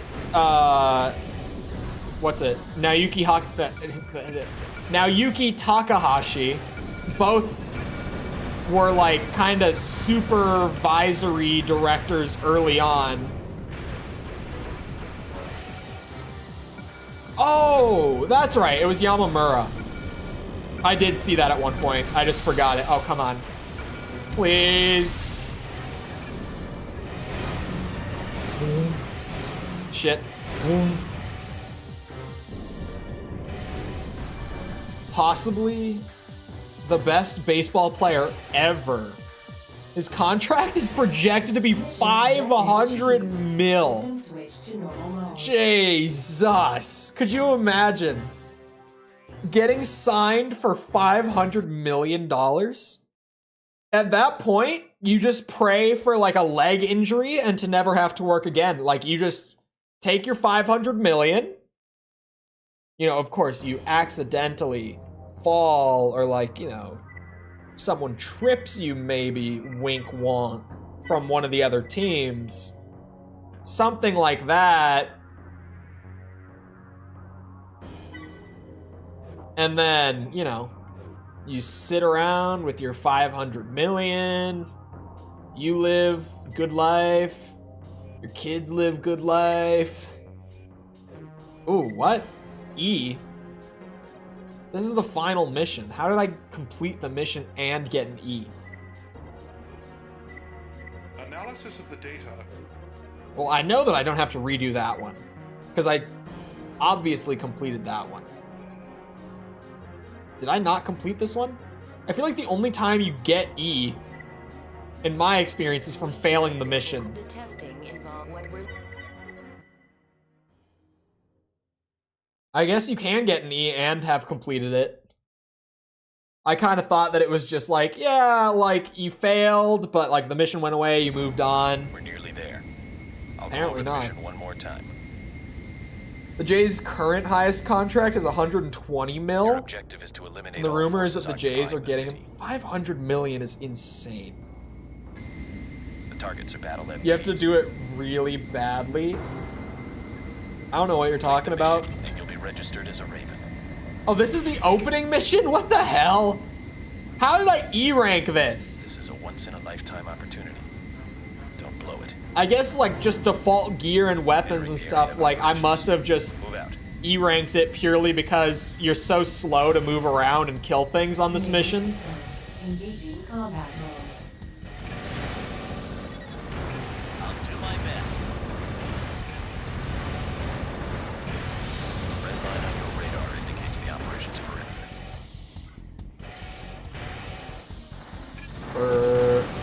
Cross it. You've abandoned the mission. No, I didn't. Transport plane detected. They're sending in backup. You almost always E-rank Raven This tests is on the part of first time. scheduled test.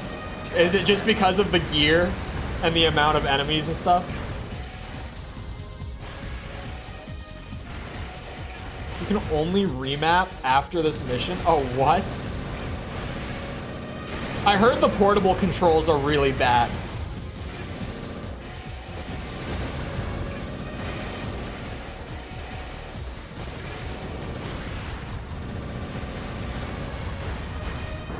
Last one.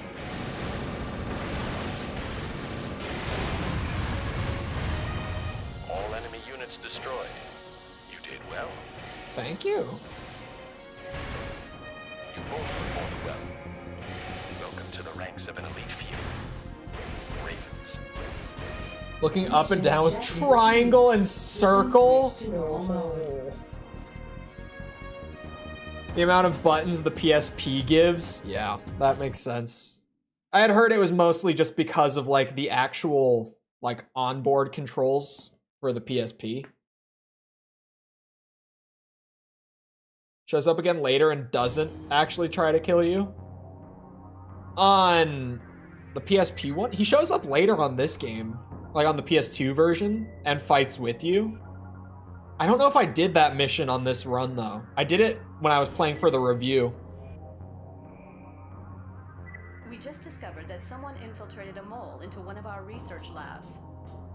We allowed him to move about freely, hoping that he might reveal his true purpose, but he picked up the tail and made off in one of our MTs. Oh, I think I played this one for the review. A security force was sent out after him, but the MT's mobility, in addition to outside interference, have frustrated their efforts. I feel like I remember this. If he makes it to the neighboring sector, pursuit will be all but impossible. Stop him before he escapes. This doesn't sound so bad. It was miserable. Yeah, I know that some people were like, the portable versions are like the definitive versions. I got some comments saying that at least. Whoa, MIP mapping problems. I don't know what's causing them. Oh God. Don't look. Main system. Engaging. Yeah, I definitely played this for the review. I've got a raven on my tail. Help! I vividly remember this. Machine gun go burr! It worked. They took the bait. Oh. That last one was a decoy. The real Hey! target is up ahead.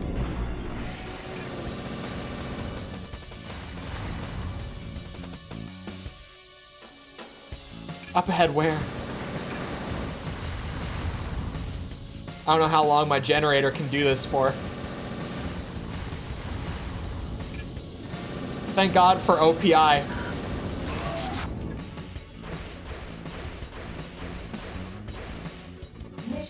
This mission was really bad on older versions of PCSX2. Yeah, I know that MIP mapping is super hard to emulate on hardware. And I know that you can get accurate MIP mapping by using PCSX2 in software mode. But software mode has so many downsides. So many downsides. One of the big ones being you can't raise the render resolution in software mode.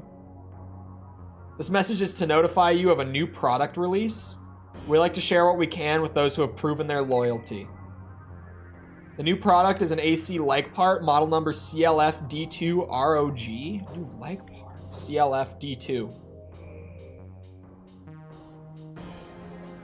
On older versions, it's just a black box. I weirdly have been having a lot of like visual bugs on the new PC with this that I never had when I did the review series on my old PC. Oh, sorry, I need to go to the shop. Oh, they're hovers. Are they hovers? CLF. They're these. I think they have a higher max weight. Hold on. Hold on. They do.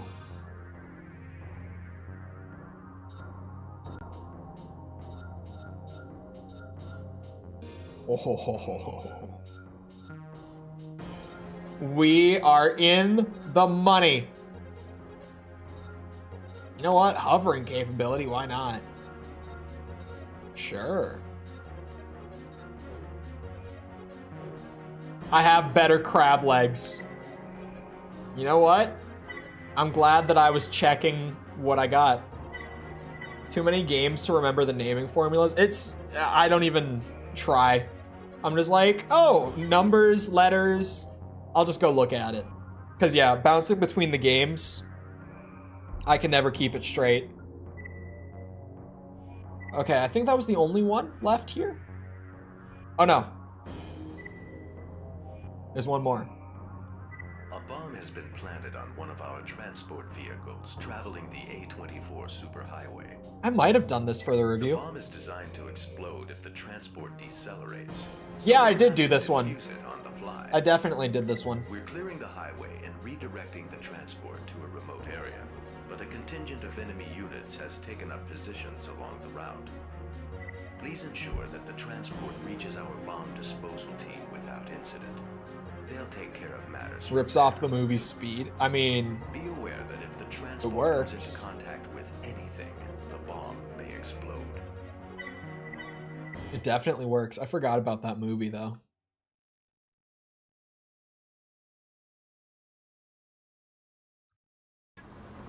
Raven, get moving. Clear a path for the transport. Oh, sorry. Main system. Engaging I got distracted combat mode. by email. That was a... Raven, clear a path for me. Got it. I don't even feel slower. Maybe just walking I'm a little slower, but like I don't notice it.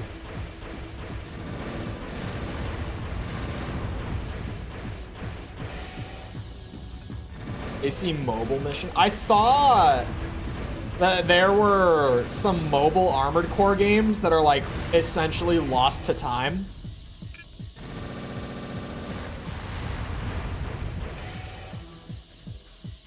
It almost hit the debris. You took it out last second. I thought it hit it. I didn't even realize that I took it out there. I thought that was just like the little tutorial thing. Did I have any issues emulating AC4? Yeah, but nothing like major. I think most people have issues with it. It's not a very stable game on emulator. But this, having a beef PC definitely helped with a lot of it.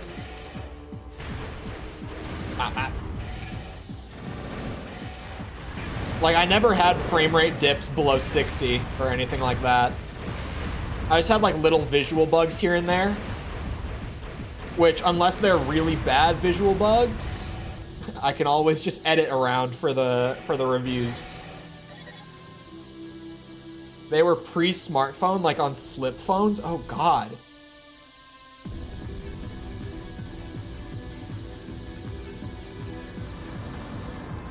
Now I just wait.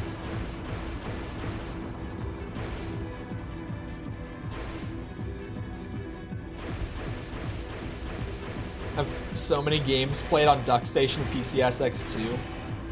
Well, don't worry. If you use Xenia, you don't have to relearn a UI because they don't have a GUI. Thank you, FromSoft. Thank you. System switch to normal mode. I appreciate that.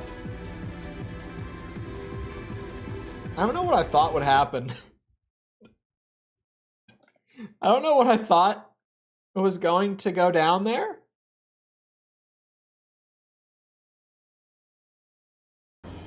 I was like, oh, let me just ride along on the guy.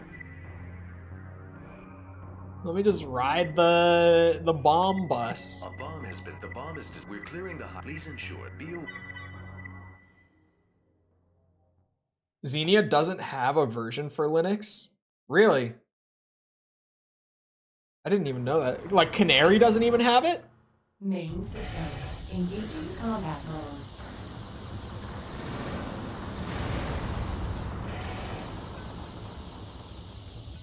Any contact with anything but the road will fail the mission. Great. I just wanted to go right along up to the end, but I guess not. There's a version for Canary? Oh. You should be using Canary if you're ever using Xenia whatsoever. For the record. Like how you should always be using like the nightly build of PCSX2 sort of thing. You should always be using Canary.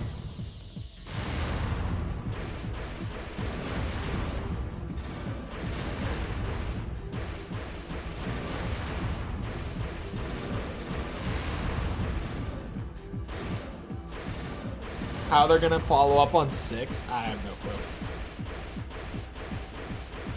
Make it really different or just keep building on the design? They'll definitely keep building on the design premise, right? it was a very successful design for them. Like, with something like a Gen 5, where you get like a bit of a mixed response from Armored Core 5, and then you go into Verdict Day, where they changed so much. Like, For Answer is a good example of them, like, having a solid start, and they just built on it, whereas Gen 5, they kind of, like, changed a lot, or just added things that, like, completely overhauled how things effectively work.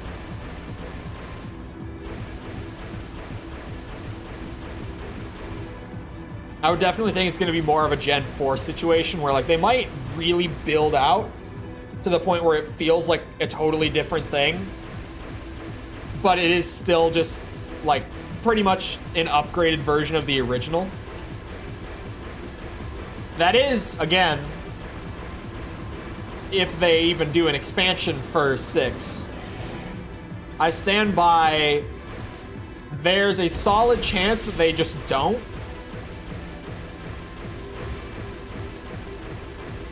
And even, like, outside of standalone expansion, they might just do DLC.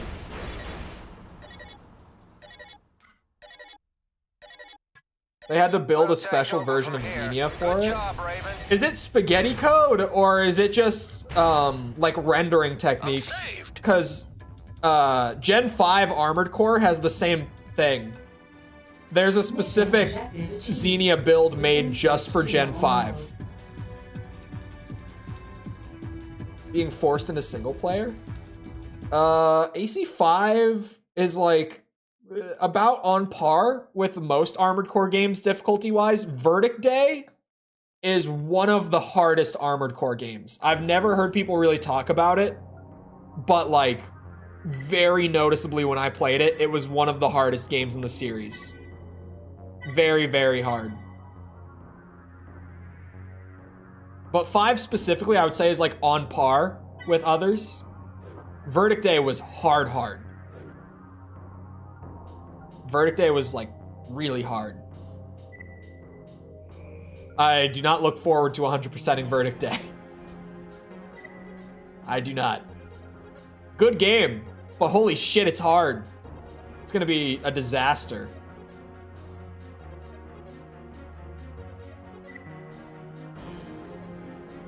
Our sensors are registering unusual swells in the sewage system's water levels.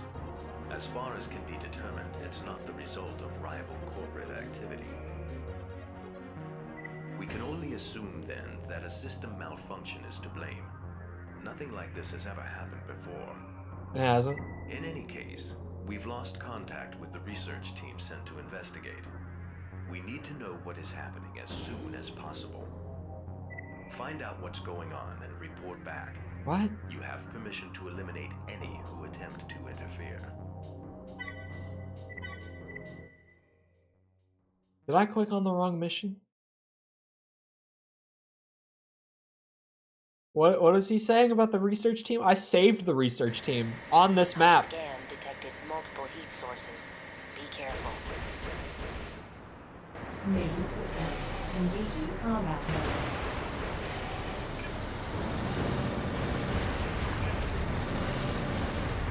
What the hell is that?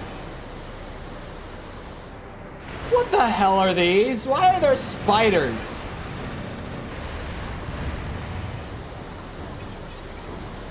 Man. What is this? Wait, I talked about with Gen 5, pricing wise especially, a copy of Armored Core 5 will run you like $200 nowadays, like a physical copy. It's ridiculous. Thank God I know someone who had a copy on hand. Because, Jesus Christ. The review series would have ended with For Answer if I didn't.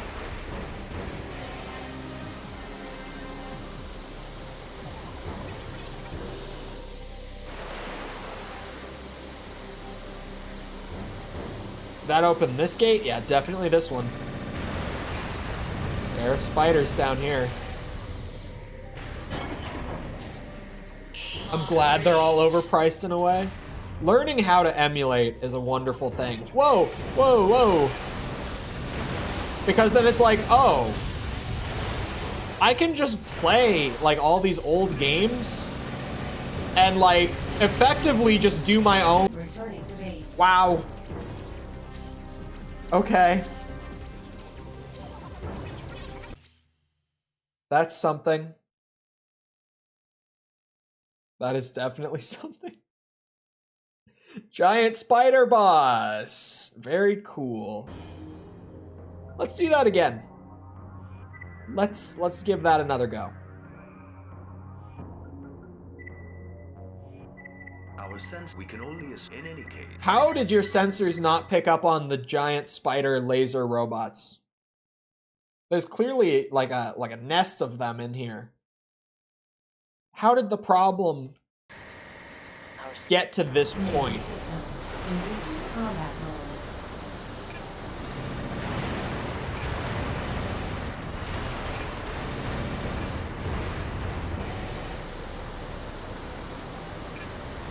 I'm a little confused how we let it get this bad before calling me in. There's no way you didn't notice a problem.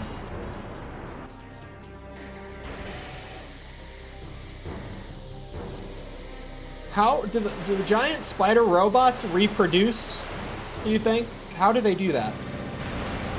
Surely they just have to like be this way to begin with. Right? Like these can't be naturally reproducing, although there were egg sacs in there. These are not spider bots, they are spiders? No way they're spiders. No way. They shoot lasers. And if I have learned anything from previous Armored Core games about seemingly organic beings that shoot lasers, it's that a corporation made them every time. Defensive damage. 14 You need a biosensor. You always need a biosensor. In like Armored Core 1, you need a biosensor. Oh, my back. They're always made by the, hold on.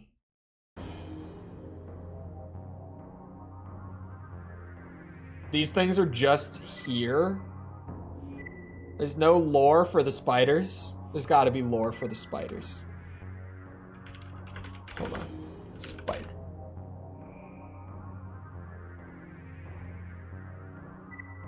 There's seemingly no lore for the spider.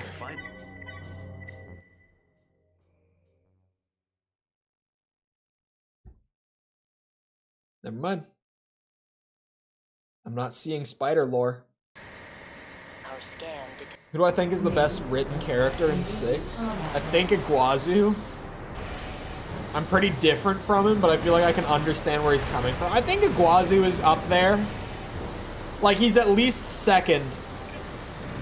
I would say Rusty. I think Rusty has, like, the most interesting story for them to use there.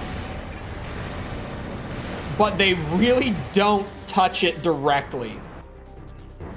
Like, they kind of just tiptoe around it. Like, they hint at it, you get what's going on.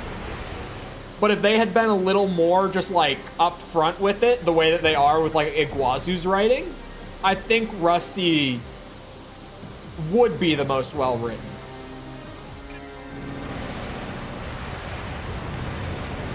The shonen anime protagonist, yep. And we love him for it.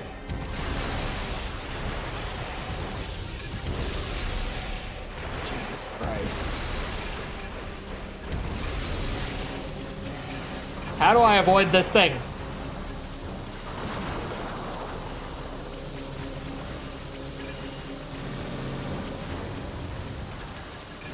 Oh. Oh my god, he's still going. Wait, what? How did you start up again so soon?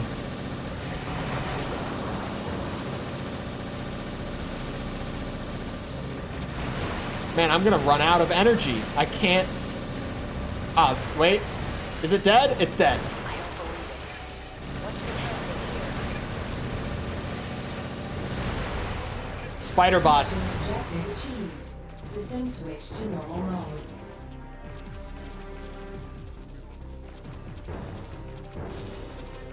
I always had to call him Rusty Shackleford. He also reminds me of soloing Pixie for always calling you buddy.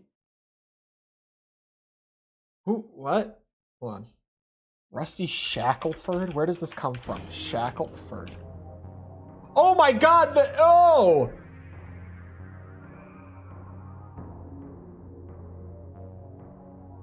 Oh, the King of the Hill guy.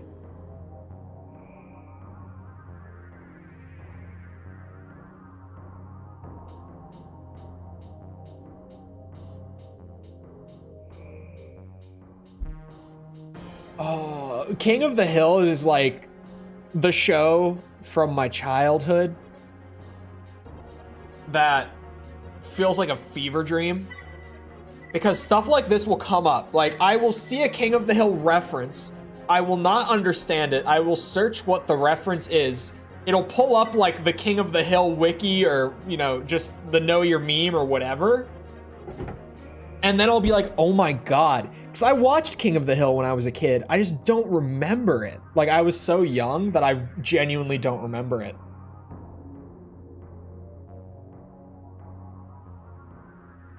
I completely forgot about this.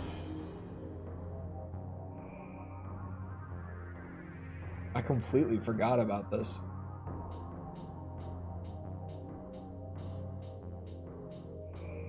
I'm just reading the wiki. I didn't like it when I was young. Loved it as a redundancy. Yeah, I realized that you just accidentally... I do that when I type sometimes, or I'll say it twice. Did I save? Loved it as an adult. I liked it when I was young. I didn't love it, but like I watched it because it would come on when Cartoon Network would flip to Adult Swim. King of the Hill was like the first thing on, and that flip happened at like 8 p.m. So it would just like it would be on like every night. It would flip on as like the first show when they went to Adult Swim. And like 8 p.m. is not that late. Even when you're a kid watching cartoons, like 8 p.m. isn't that late. Maybe it was different for other kids. I don't know. When I was like 10, I was up past 8. Not much longer than 8. I was up until like 9, but I was up past 8 at 10 years old.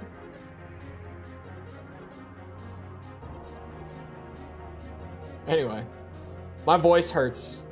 I only got 5 minutes left, so there's a good chance that whatever I start, I won't be able to finish, assuming I fail. Like, if I did it first try,